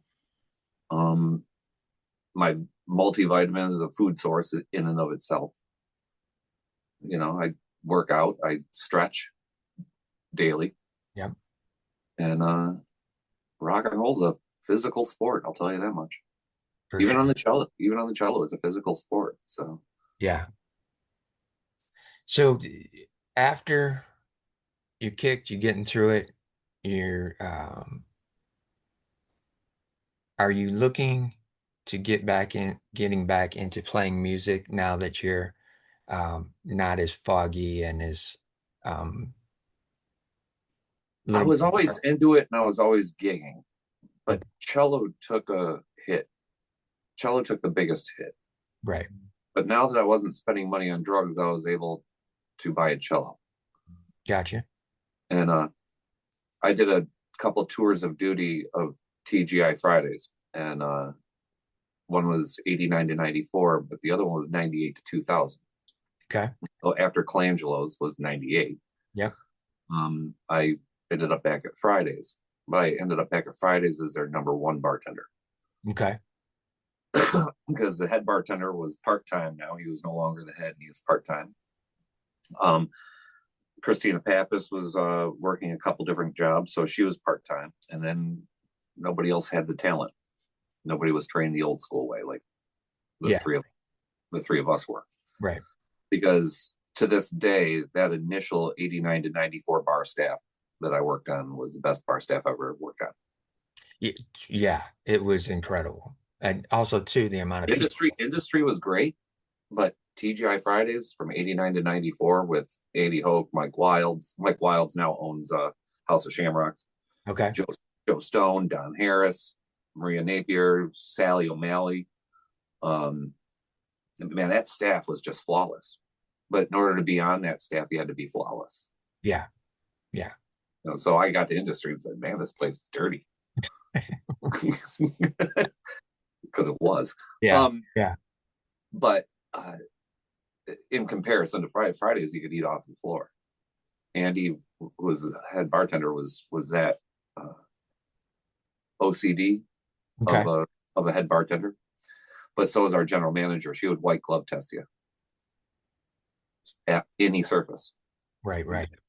So we would spit shine that place nightly. Yeah. You know, but so when I got back there in '98, I was one of the top dogs there, and I was pulling down enough money I could get a cello. Okay. So that kind of got me back into the cello part of it. Guitar, I was always at least in possession of a decent instrument, Right. if not a few. You Right. know, uh, so maybe not exactly what I wanted, but good enough. Yeah. You know, and and so I ended up getting a cello, which I held on to it for a long time. It recorded great, it sounded amazing in the studio. Um, it was quite a mediocre cello, but it sounded amazing in the studio. Now I got better cello and a better bow, um, but that was still $3,800 and $900 for a bow, Right. Right. um, which is pretty cheap even back then. That's pretty cheap. Okay. My bow now is like $3,500 and still not even a real pro level. Yeah. Yeah. 3,600 and not even like a real pro level. So it's a brilliant bow though. Absolutely, I love it for what I do with John Lodge. Yeah. How quickly did you get back into working with bands at that point in time? I went from the Mutes to Merge. Okay. There was a little lag in between, but I wanted to be a little bit picky. Sure. Um, and um, I was pretty much begged. I have an old friend, Dan Colucci, who Yeah, I I met. remember that. You know Dan? Yeah, Yeah, I like remember. I knew him from Oakland Hills Country Club when we were kids. His Yeah. dad was a member. I carried for his dad a bunch, and his dad didn't like a lot of people, but he liked me. Yeah. You know, he liked the Charbonneau kids in Yeah. general. We're all good caddies, all good kids. And And there were three of us that worked there. My brother and I, and my overachieving sister Nicole, who ended up getting the Evans scholarship. Gotcha. Um, so I met Dan through there, and then met him again through musical circles, and he was managing a band merge, and also had his hand in on Botfly and Knee Deep Shag and Yeah. Daddy Longlegs and some other Lansing Kalamazoo acts. And he's like, Jason, we need you to play guitar. We need you to play guitar. I'm like, let me hear it. And I listen to it. I'm like, not my thing, guys. Uh, I want I want to be a little raw. Or it's like that's why we're asking. It's like bluesy raw, punk rock raw. Yeah. Like grittier, dirtier. Like you know, you move next door to us and the lawn dies, to quote Motorhead. Yeah. Yeah. Your lawn dies. If we move next door. And Lucci was like, "Oh yeah, totally. That's what we're going for. That's what we're going for." And the singer of that band, Hugo, ended up being in Tantric. Yes. Okay, so um, and Randy has done a bunch of stuff since then. He was a bass player, and he came from the band The Difference back in the '80s. That's where I met Randy. Yep.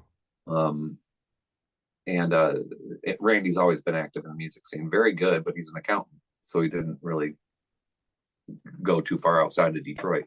Right.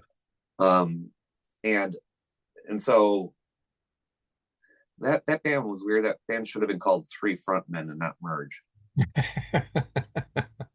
because Randy, Hugo, and myself all had three different ideas of how that band needed to go Yeah. Yeah. sound wise. It was like no two were alike, For sure. and we had all the backing, we got all of everything, and I just came from the Mutes, which on paper was a brilliant idea. We just couldn't execute it. Whereas Merge seemed forced, Right. and and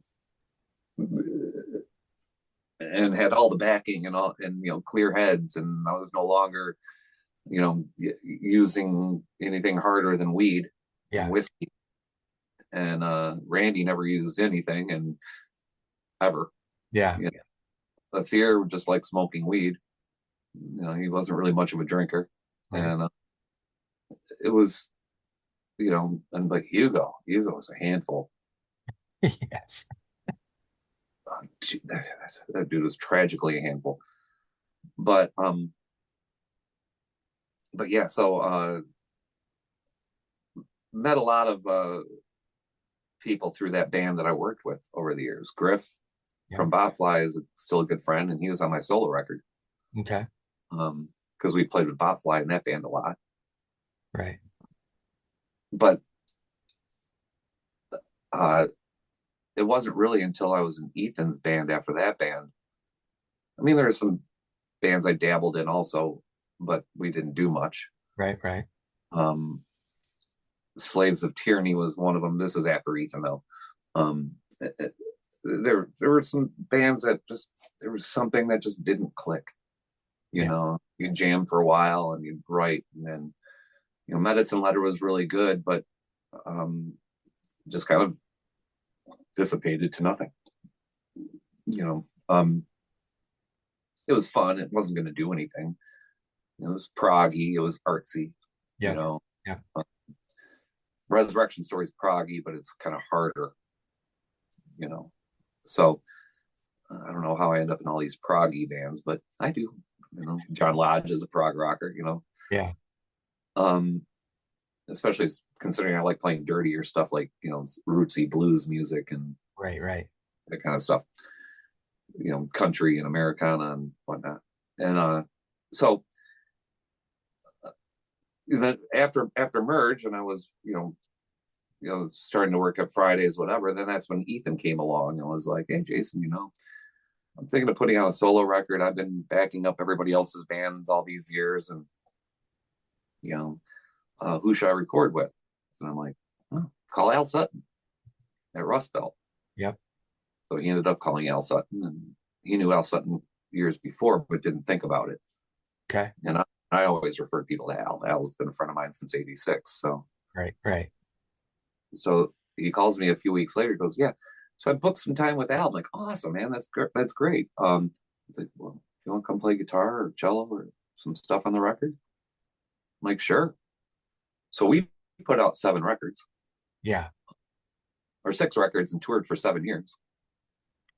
Uh, kind of dabbling in 98, 99, and then doing it a little bit more in 2000 when I started working at Mars Music. I was like missing weeks at a time, going out with Ethan and still coming back and outselling everybody, so they never fired me.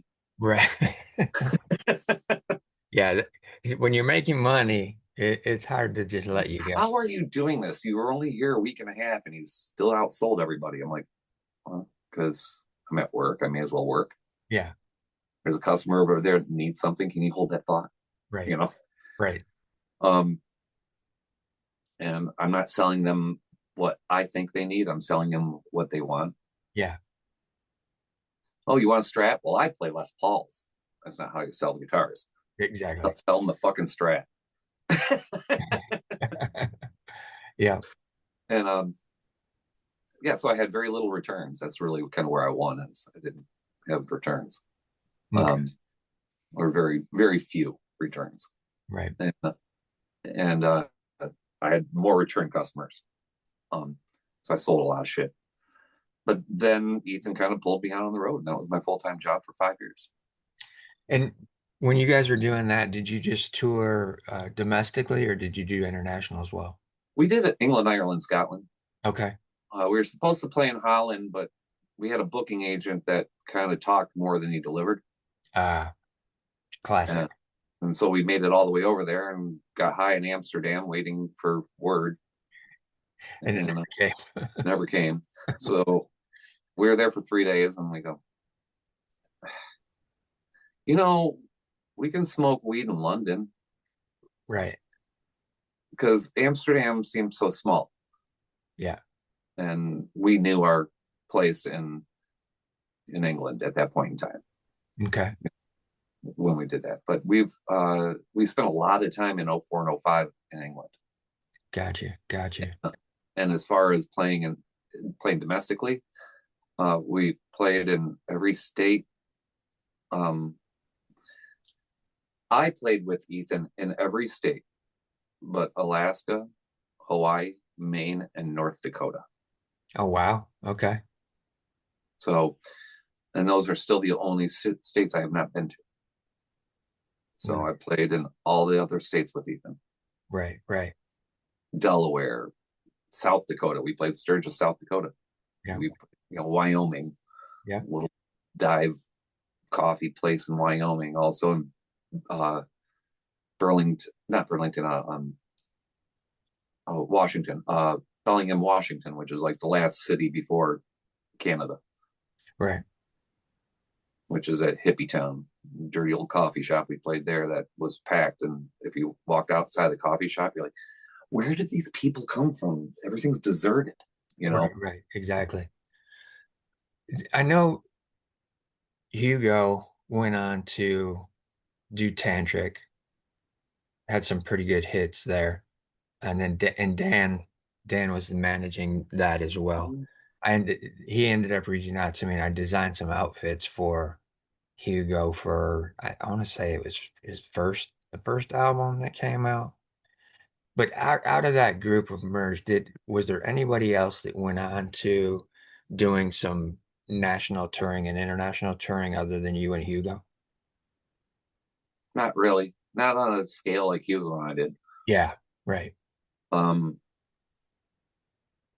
I've done it on a different level than Hugo. Hugo's playing more of the youthful rock and roll stuff. Right, right. And with Ethan, we were like dirty, like country punk, folk, Americana, blues rock. Yeah, yeah. You know, Different circuit. we have much different circuit, a lot less pretty. Yeah. And then with John Lodge, it's all old prog people, Hmm. and uh, a completely different vibe. We're not playing the Warped Festival. Exactly. Exactly. Um, music, none of the music I've ever played caters to the Warped Festival. Nothing against it. It's just, it is what Yeah. it is.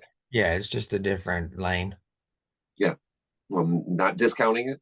Lanes are lanes there for, and obviously people show up to the Warped Festival, so it's not like anything you can really badmouth. Yeah, exactly. Exactly. But plus, how many of those did we end up working Right. in Pontiac? Right. So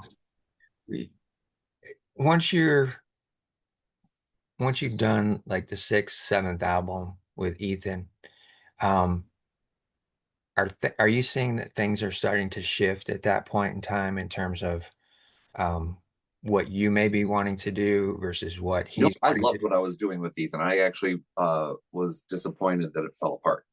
Okay. Uh, we had a um, gal that sang one of the songs on the record that Ethan ended up falling in love with.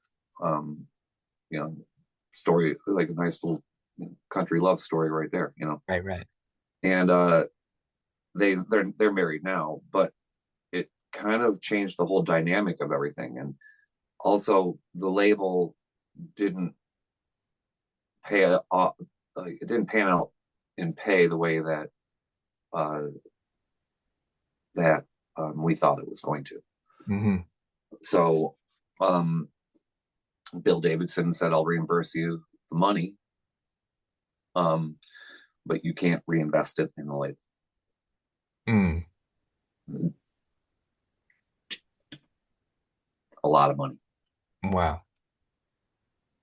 and they had nothing to show for it after spending that much money. Right, right. And we gave away, like with Ethan, he gave away his music. Like he would send out stacks of 5 CDs to people on the fan list, Yeah. and we still sold more records, sold more records than anybody else on the label. Mm. They sold all their merchandise. We gave it away, and we still sold more merchandise, Right. more records than the other bands. And from that perspective too, for some of the audience that are musicians maybe starting out, from your perspective, how much does merch play into a touring act's Nowadays, it's a income? business card Right, because everybody streams everything now. Back then, a CD was the way that people listened. right. They weren't going to hear Ethan Davidson on normal FM radio, maybe college stations. Yeah, And we did some college station interviews and whatnot. Um, but the only way to get your name out there was to have a CD. And so somebody's driving in their car and their friends in the passenger seat. Oh, who's Ethan Daniel Davidson? You know, but nowadays you sell it, people buy it, not as many, uh, but people buy it. So you got to give them a good product, right. old school good product. Like Resurrection Stories album is pretty spectacular. Okay. Um, we had Gator. I don't know. You remember Gator? Yeah. Yep. Okay. Gator did the art on it. Oh, cool. Yeah, Very cool. it's spec fucking tacular. Yeah, yeah. I can't emphasize that enough how good it is. And the record's really good. I wasn't gonna just put out a shit record either. So there was a lot of, I'm not necessarily 100% happy with everything, but I still am not from my first record either. Right, right. So I guess it's a learning process along the way. I Sure. still be working on that first solo record, or I could be working on my third record that I'm producing and recording. You Okay. know, the solo and the Resurrection Story, and now another one. Gotcha. Gotcha. When did the opportunity with John Lodge come into play for you? 2017. Okay. Um, so um, I had uh, I'd gotten a Facebook thing from Duffy, the guitarist, and he said, Jason, are you like cool like with touring and whatever? Like, do you have kids, or would you be interested in doing some touring? And I knew who he was touring with because he had just joined the band. Gotcha. Okay. He was like a tour or two before me. And I'm like, oh, I'm fucking totally available. So um, we set up a thing where I went over there and jammed with him on a couple songs. And I guess that was the audition. I didn't know it was the audition, but I guess it was. And I brought my guitar and my cello over, and we went through all like 5 or 6 songs, trying to figure out what part I would play on them. And it was mostly cello. Okay. And and when it was all said and done, I only played guitar on Singer in a Rock and Roll Band and the opening acoustic part on Get Me Out of Here. That was it, which I was completely fine with because, well, Duffy's the lead guitarist, and they needed a cello, Right. and the application was awesome. But so through a couple interviews and a couple of rehearsals, whatever, that I just thought I was in, Alan, who's a music director, I was on the phone with him 17 hours after I told you about the gal that passed away that I was dating. 17 hours after she passes away, I'm still like a train wreck. So welcome to the band. Mm, And the interesting. tour starts. It was like a few months away, maybe. Yeah. And so it was a whole heck of a lot of this as opposed to mourning or anything else. Did that, did that, do you feel that that helped get you through that time? Oh, absolutely. Okay. Oh, absolutely. But I also think that just like drugs and alcohol, it just postpones it. All right. You're still just kind of, uh, okay, what if it was golf instead of music? Right, right. And played, you know, 36 holes every day, you know, as opposed to dealing with an issue. Yeah. It's same difference. You just Okay. find something to occupy your head. Okay. Where I was going with that was we all know that the how the power of music uh potentially is a healing uh modality for a lot of people. So I was But curious. so is a deadline. Okay. So like, um, I get addicted to reels sometimes. Like I Okay. try not to put them on because I can't get them off. Yeah, yeah, Like I keep on flipping to the next one and the next one and the next one. yeah. And I saw this one, and it was a senator's wife had died. I'm not quite sure who the senator was because I only stayed on half of it. And he said, we have a lot on the docket, and I'm sorry I'm late. My wife just passed away, and everybody's like, "Oh, I'm so sorry." He goes, "I appreciate that, but we got a lot to take care of today." Was it And Thomas Massey? maybe, Okay. Yeah, yeah. and I don't care That what sounds, side. yeah, it I sounds don't care what familiar. side on. The thing is when I looked at it, he was coping. I didn't watch the whole reel, so just reporters were like, "I got a question. Are you okay?" You know, Right. and he's like, "Yeah, fine. I understand it. I mean, it hurts. I got to deal with it. There's stuff we have to deal with, but there's a lot on the plate we got to deal with today." Right, right. And people deal with stuff their own way. Sure. They cope with it their own way. He probably would have had a pass if he didn't show up for work that day, Right. Exactly. but uh, he probably showed up for work because what's he just going to do? Just sit at home and mope? Maybe that's not in his personality. Yeah. And he goes, I got a plan for a funeral starting tomorrow, but today I'm going into work. Yeah, for sure.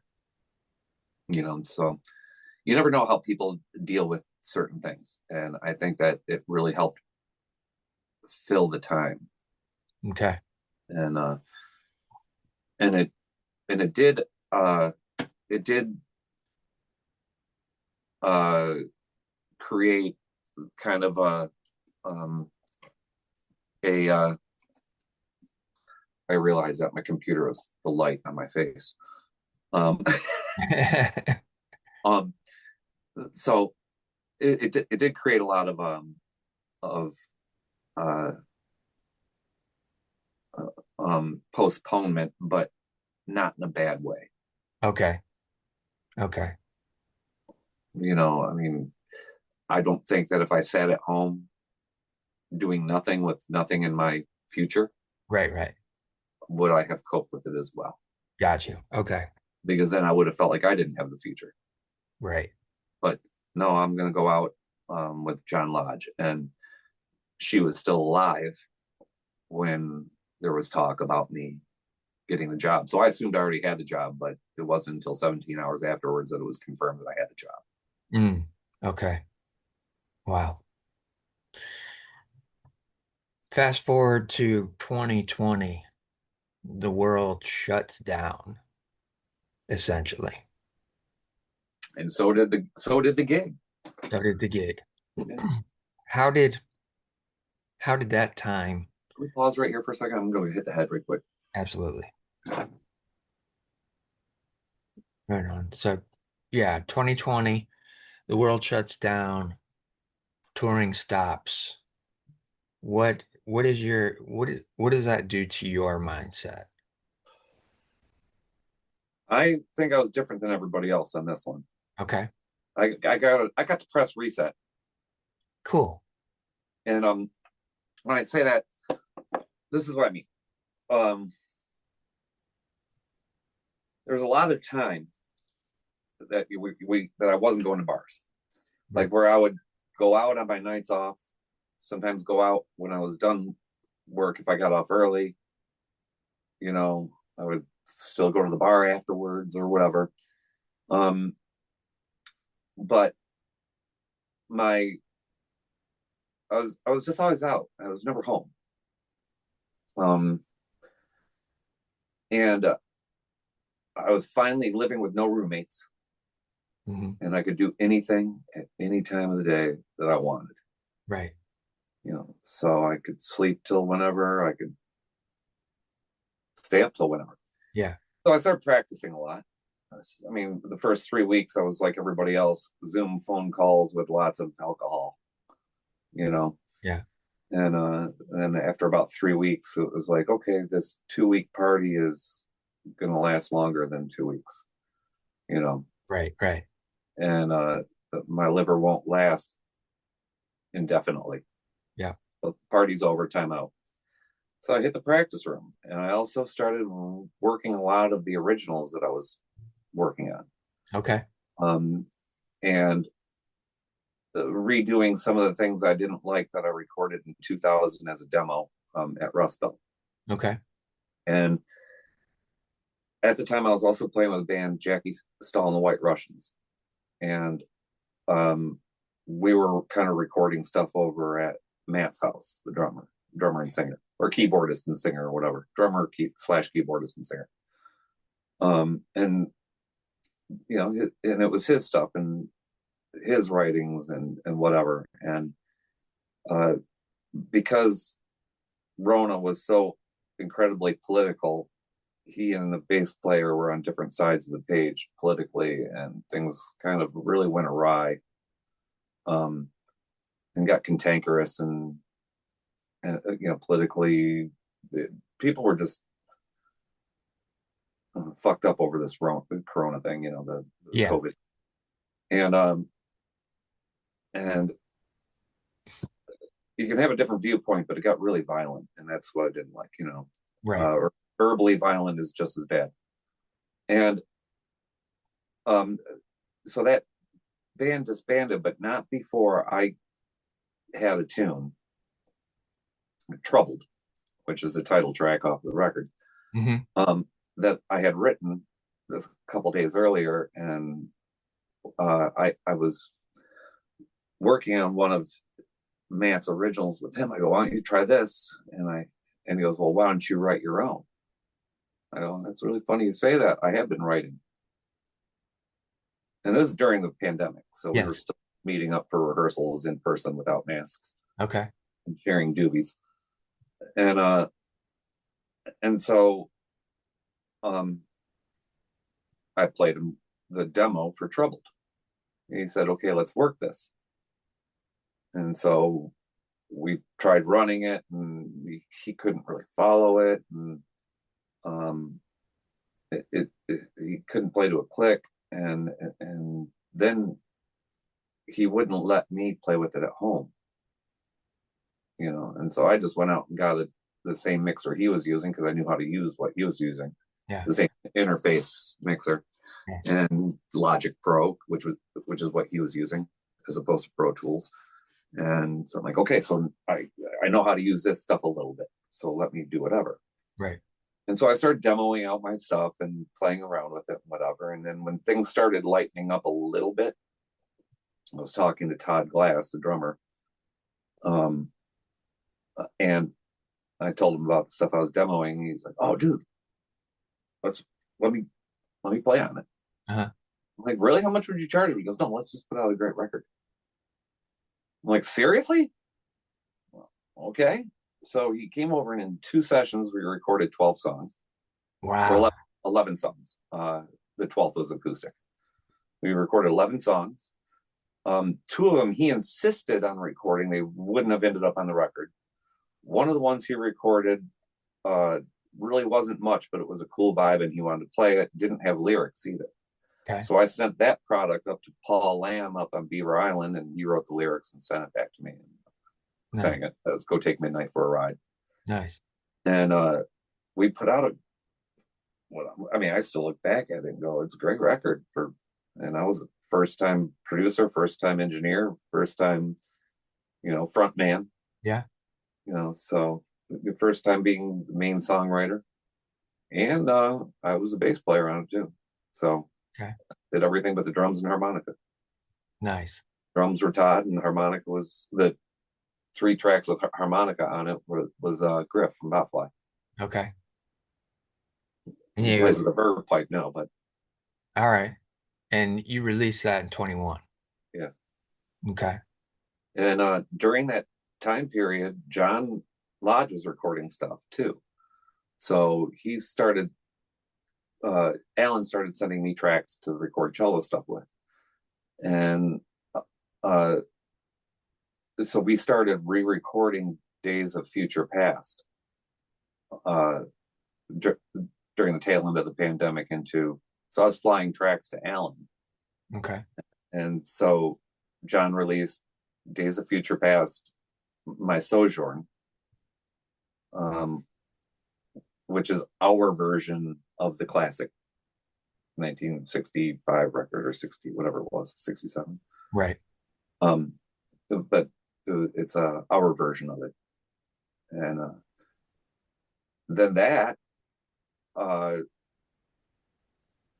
we were on tour with that, and we played that. We were on a ship on one like 70s rock and romance cruise, or Flower Power, one of the two. Okay. And we were one of the headliners, but one of the other headlining bands was the Guess Who. And so I ended up being friends with them. And if anybody out there has been following what's been going on with the Guess Who, uh, Gary Peterson was the only one left of the Guess Who. Randy Bachman and Burton Cummings had left the band and left, and Peterson had rights to the name. But Gary Peterson is about 5'4" and about 300 pounds of complete unhealthiness. So he was missing shows, and so they're like, oh, well, it's not the Guess Who if Gary Peterson's not on stage. And so instead of sitting at home and getting paid or whatever, they put a cease and desist on the Guess Who material, which meant that it took the Guess Who off the road. Oh, wow. So the album Plan de More, which is pretty much the Derek Sharp Guess Who record, even though it has Gary Peterson on it, they had to rename it. Hmm. Um, it was initially the Guess Who Plan de More, and I was on 4 tracks. Okay. Nice. So, it opened up doors for me to get my foot into maybe some other doors, because John's 82 years old, Right. and he had a stroke a year and a half ago. Yeah. So Yeah. he's not going to be around forever, but be really nice to get out there on a tour like Robert Plant or Nick Cave and the Bad Seeds or something like that. Right. For sure. For You sure. know, if they're ever in need of a multi instrumentalist dude, you know. Yeah. Earlier on, we put a pin in the part where we started talking about you kind of um, shifting into some functional medicine stuff to help with your back and all of that type of thing. How has that played out since you started doing that up until today in terms of looking at it and looking at your life in more of a healthy uh, point of view and perspective to keeping you functioning, mobile? I wouldn't be alive if I didn't change my thought process. Okay. Um, and it wasn't just drugs. It was stress. It was diet. It was, you know, it was a lot of things.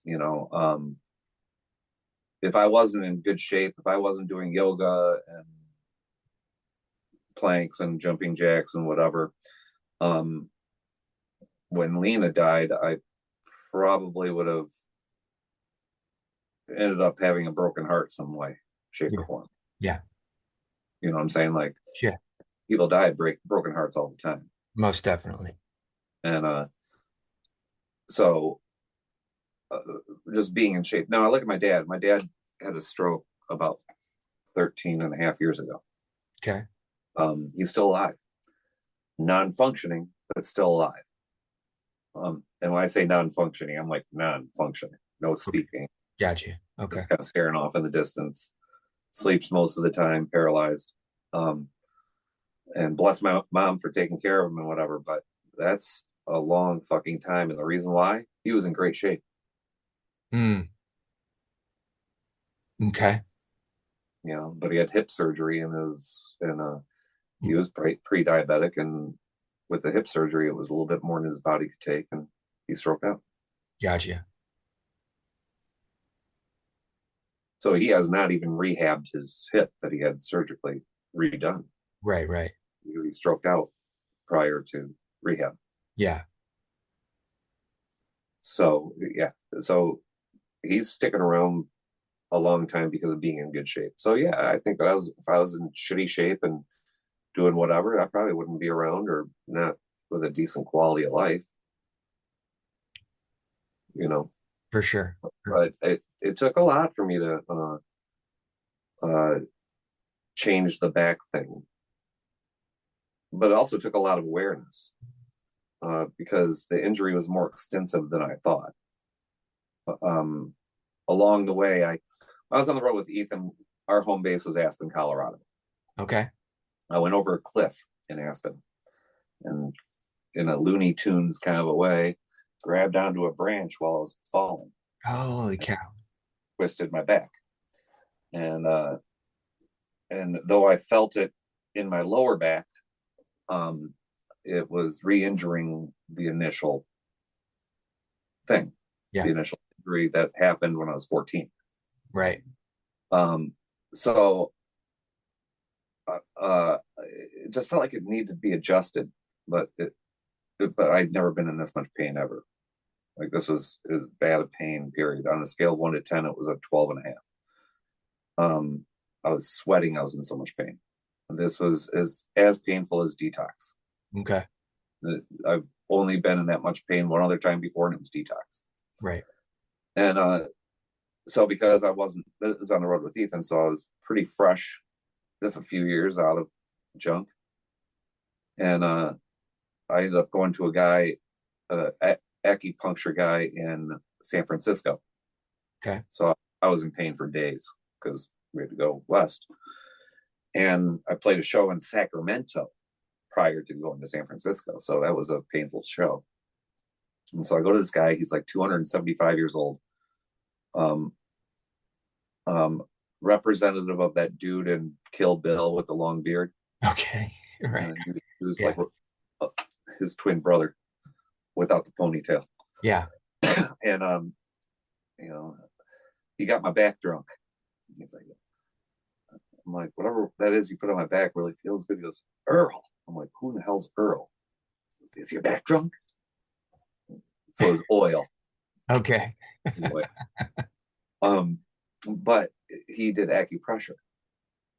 I'm like, I need acupuncture or something that's going to make me walk. He goes, no, no, you need acupressure. I ended up driving the next day, so I wasn't even able to sit Wow. beforehand.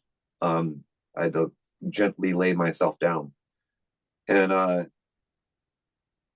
so that's the kind of stuff that I was doing, and um, I wanted to remain active, and even though that was like that accident was my mid 30s, so Yeah. my sister ends up meeting her future husband, and he's an integrated manual therapist, and if I had a nickel for every single time I heard a Jason, I'm not a doctor, so I can't formally diagnose, but Yeah. and some of them were obvious, Yeah. Yeah. you know, but professionally he had to disclose that. Sure. Like when I broke my knee, you could see the patella was cracked. You know, I'm not a doctor, but you broke your knee.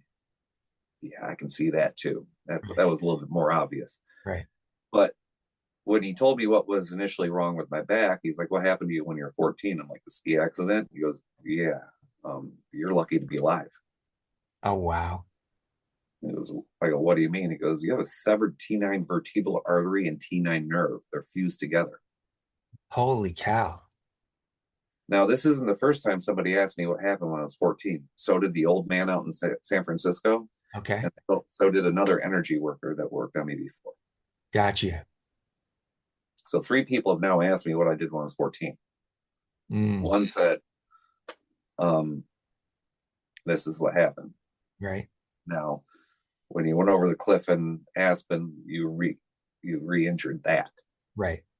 and that's always where the pain manifested was in my lower back too. This was just that much, and T9's mid back, Yeah.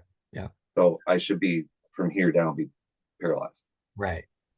No, minimum, I should be Yeah. paralyzed. Yeah. But he said you could possibly from here down have been paralyzed from that because of how delicate everything from here to here is. Correct. So he goes, you're like a miracle of science. Now, I've also gotten hit by a snowboarder since then Oh my gosh. and broke 5 ribs in my collarbone and punctured my lung and fucked up my kidney. Jeez. Did that drugless. Um, that I reset my own ribs. Two of them were displaced over here. Tim, my brother-in-law, leaned on this side and I breathed in and popped those back into place. Okay. That was quite painful. I've broken this finger, my foot, my toe, my toes on both sides, my feet, that knee, severed or partially torn bicep over here. Man. Hey, I'm the clumsy one. Right. Wrong place at the wrong time, person. Right. Um, so it was it was a lot of testing after the giving up pain meds. Right. Right. That's what I'm saying.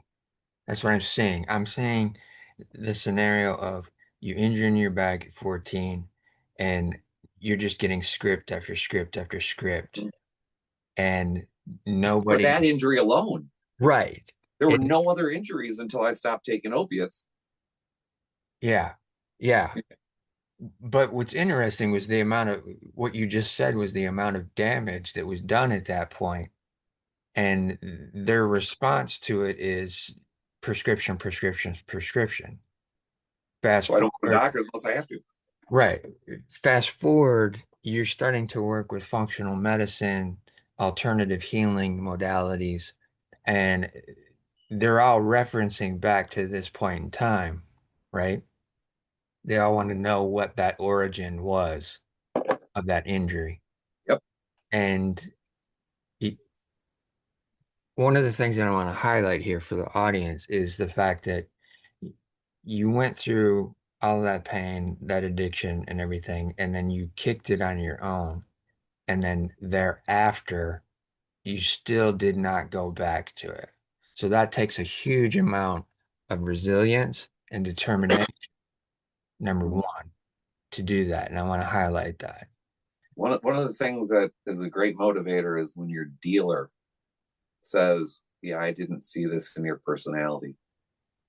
Oh, He goes, and I sat there, my last purchase date. I sat there and I was just kind of, I told them it was the last time they'd be seeing me. I was just going to get through the day and then quit. And they're like, yeah, this wasn't you. wow. And it was a gorgeous day out. And we sat out on the porch and this gal comes up. And I've been there like maybe 5 minutes. And this gal comes up and she walks out and very disheveled, um, obvious tricker, you Yeah, know. sure. Yep. And it gets in the car. And then about an hour later, she gets out of a different car.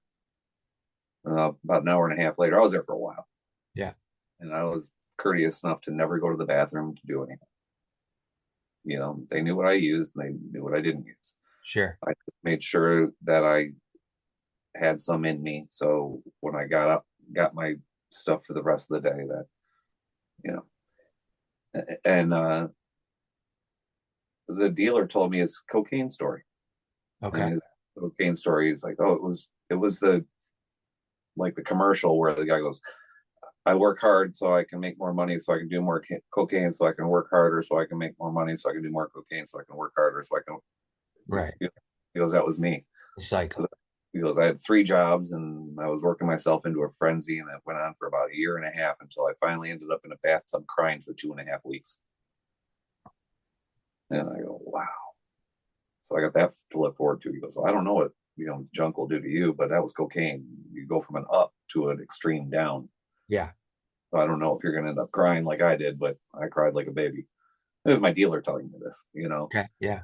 And he goes, you always came down here with a conversation with a doobie, and you were never intrusive, and you never asked to do it in the bathroom, and you're never, come on, man, hook me up, Right. Right.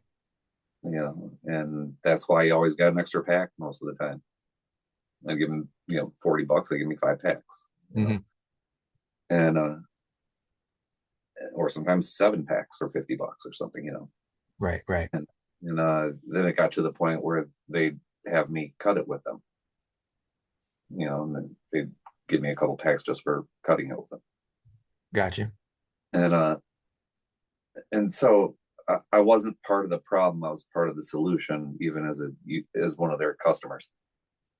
And most of the time, junk customers are part of the problem, Yeah. or drug customers in general are part of the problem, not part of the solution. Right. And I was always part of the solution. And so uh, they're like, we hate to see you go as a customer, but we're happy that you're doing something that gets you better, because you got way more going for you than this. Right. The girl that just came through here 3 times, that's all she's got going for her. She'll be dead in a year. Right. Right. You notice that she came with 3 different dudes. Yeah. Yeah. That's a very interesting story that somebody like that is recognizing you've got more to you than walking down that road Mm-hmm. that you were on. Mm-hmm. But that's a very powerful thing. Very powerful thing. And you've kicked it. You've gone on to do some fantastic things. Um, you mentioned earlier too that you're working on another solo album as well Yep. as the Resurrection Story album. No, I mean, we're starting more writing for our next record too. We're about 2 half songs into it. Okay. Like Gotcha. a couple great starts into it. Gotcha. Yeah. But nothing solidified, uh, even in the idea of what we want to do. Um, with with my blues rock record, there's many ways I'm thinking of doing it. Like, I don't know how many songs I want to do, and then I don't know if I want to do covers also, Okay. because my first one was 12 originals. Yeah.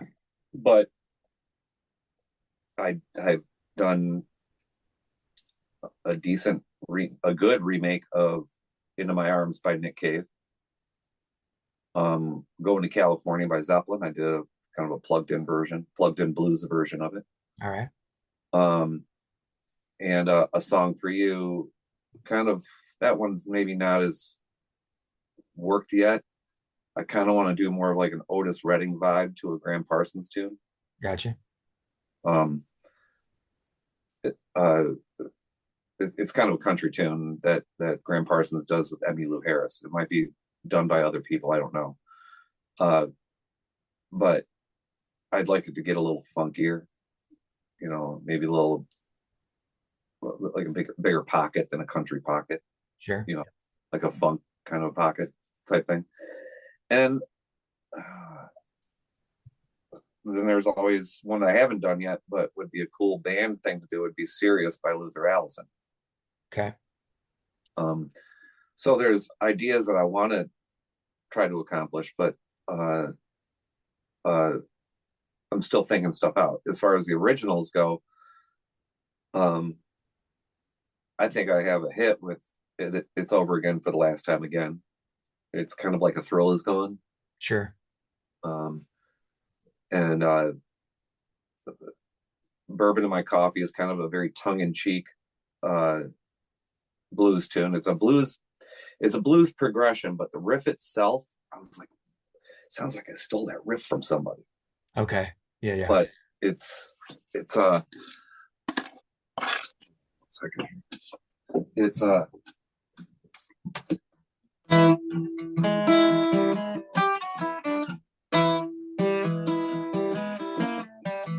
Okay.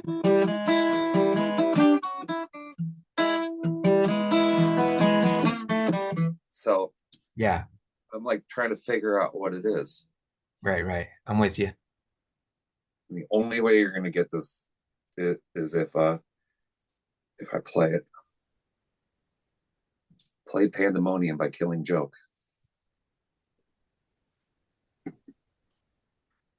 So it's reminiscent of Pandemonium by Killing Joke. Yeah, yeah. And I was like, no way. I just made a blues tune out of that riff. But I'm not really apologetic when it comes to that happening, because Sure. we're product of our environment. Right.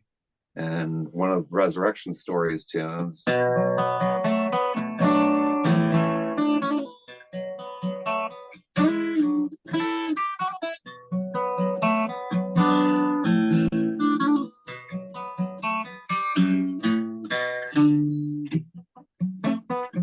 so that's the main riff of one of the tunes. Okay. Well, I'm a huge Al Di Meola fan, so how did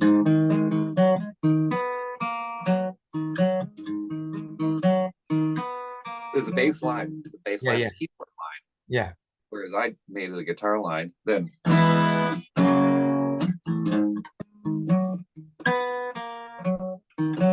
so back to the Resurrection Story tune, and so the bridge.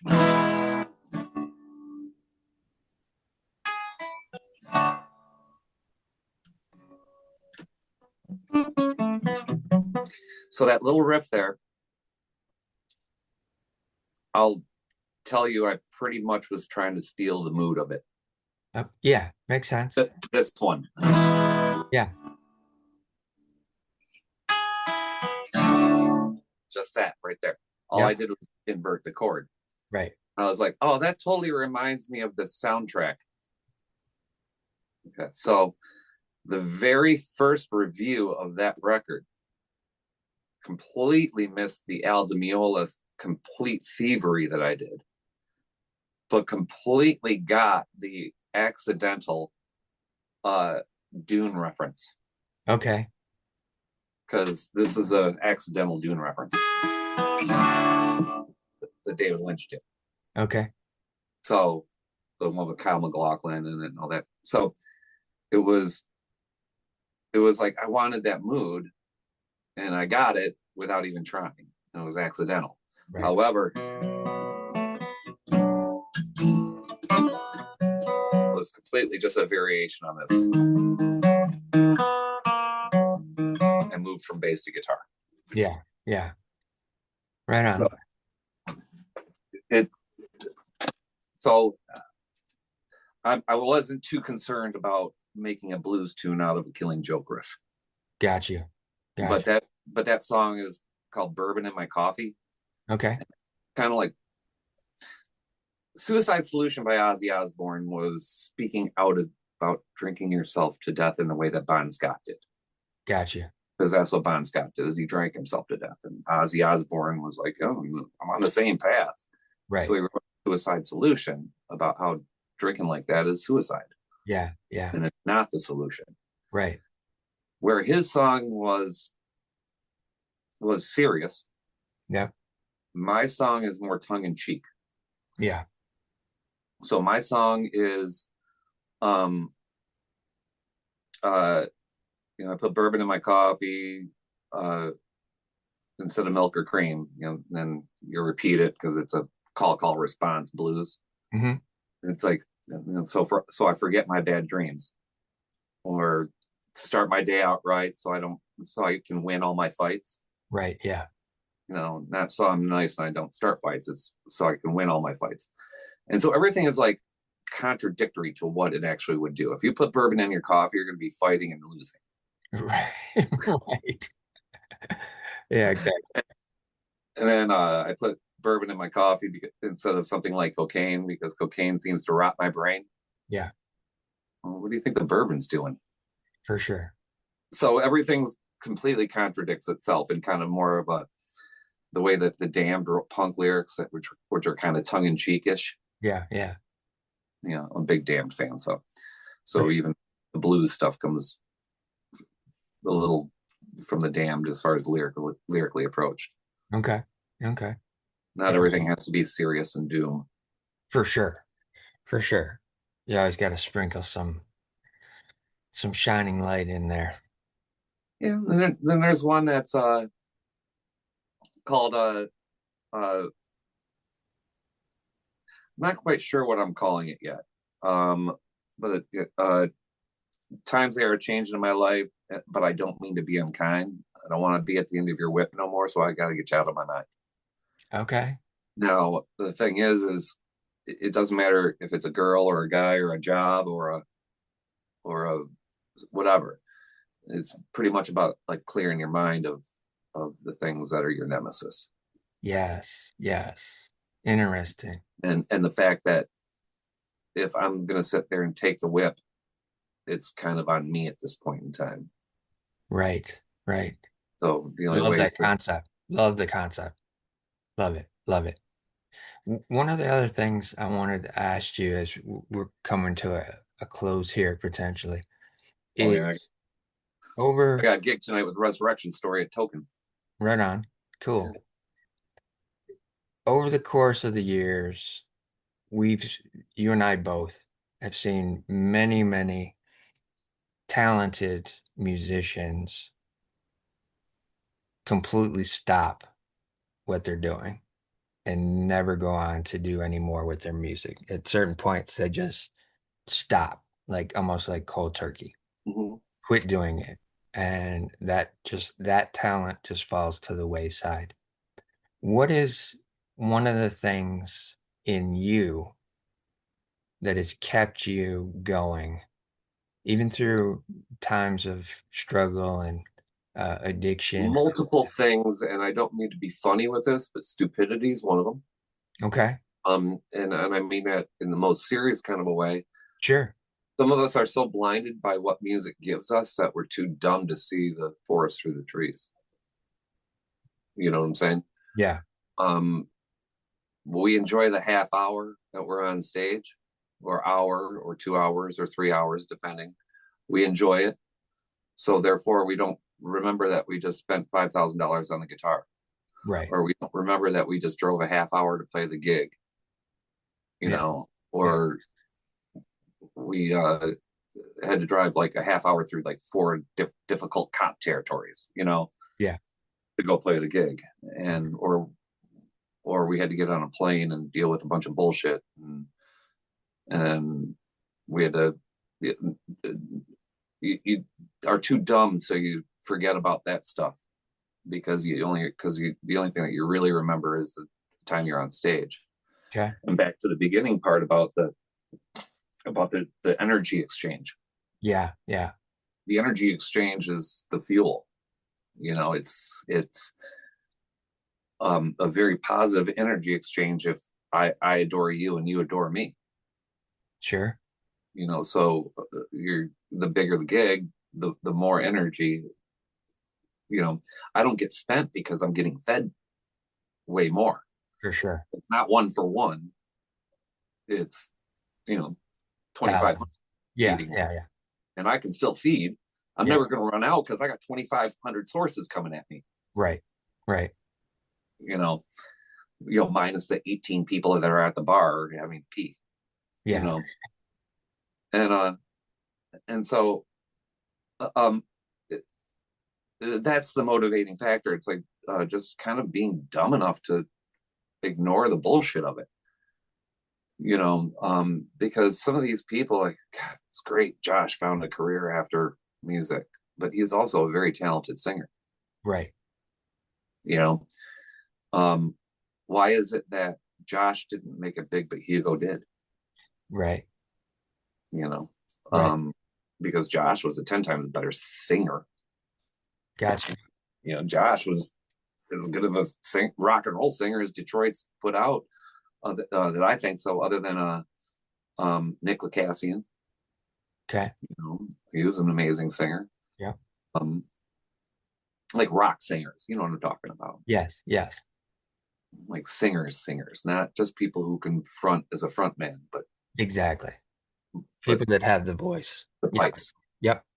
And Josh was one of those people. One of my favorite singers in Detroit, had a very Paul Rodgers-y quality to Yeah. Yeah. him, and that goes a long way in my book. For sure. You know, and it's a real shame that he gave it up and didn't turn it back. It didn't turn around and go back. Right. Right. You know, but I got Fred now. Yeah. I got Fred and Resurrection Story now for Yeah. out Yeah. of the whole mutes thing. Um, and yeah, it baffles me because I saw that coming in high school with some of those instrumentalists in high school. Yeah. Why is Saku Ko going into medicine when he can play violin like that? Mm. Mm. Okay.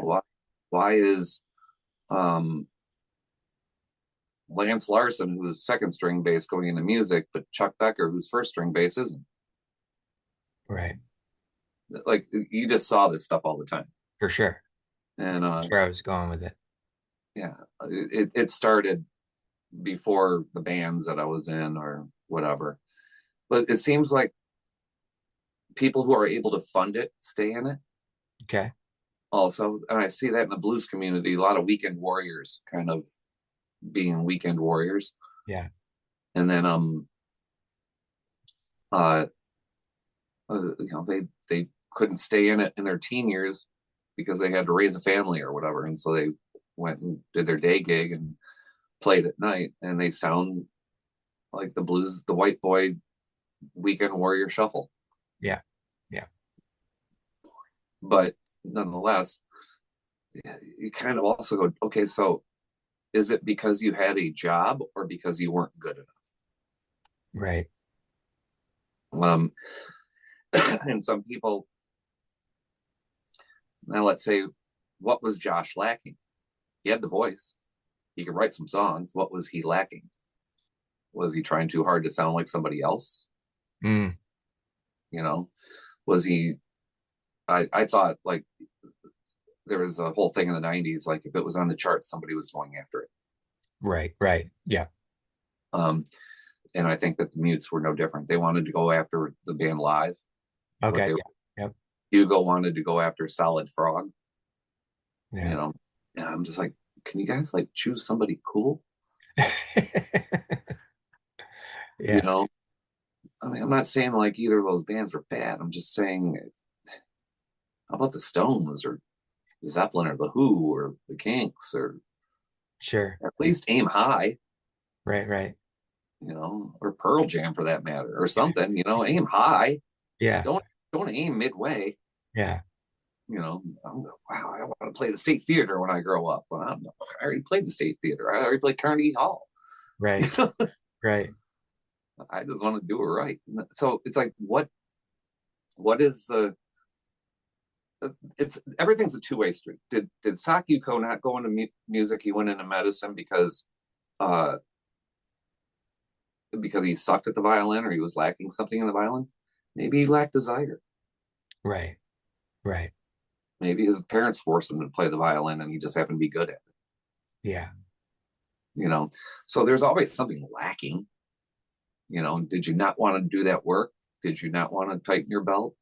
Did you not want to? Did you watch it behind the music and went, me Metallica ate bologna on hand? That's what they called it. Yeah. Yeah. Meaning they couldn't afford the bread. Right. You know, Exactly. I kind of prefer that anyway, a little mustard rolled up. But the thing is, does that scare you to hear that? For sure. Because that's the reality of it, really. Yep. Unless you got the pocketbook, it's the reality. So there's a thing like uh, when when you can play with that vibe and that thing, there's an it factor. It can be developed. It's a thing.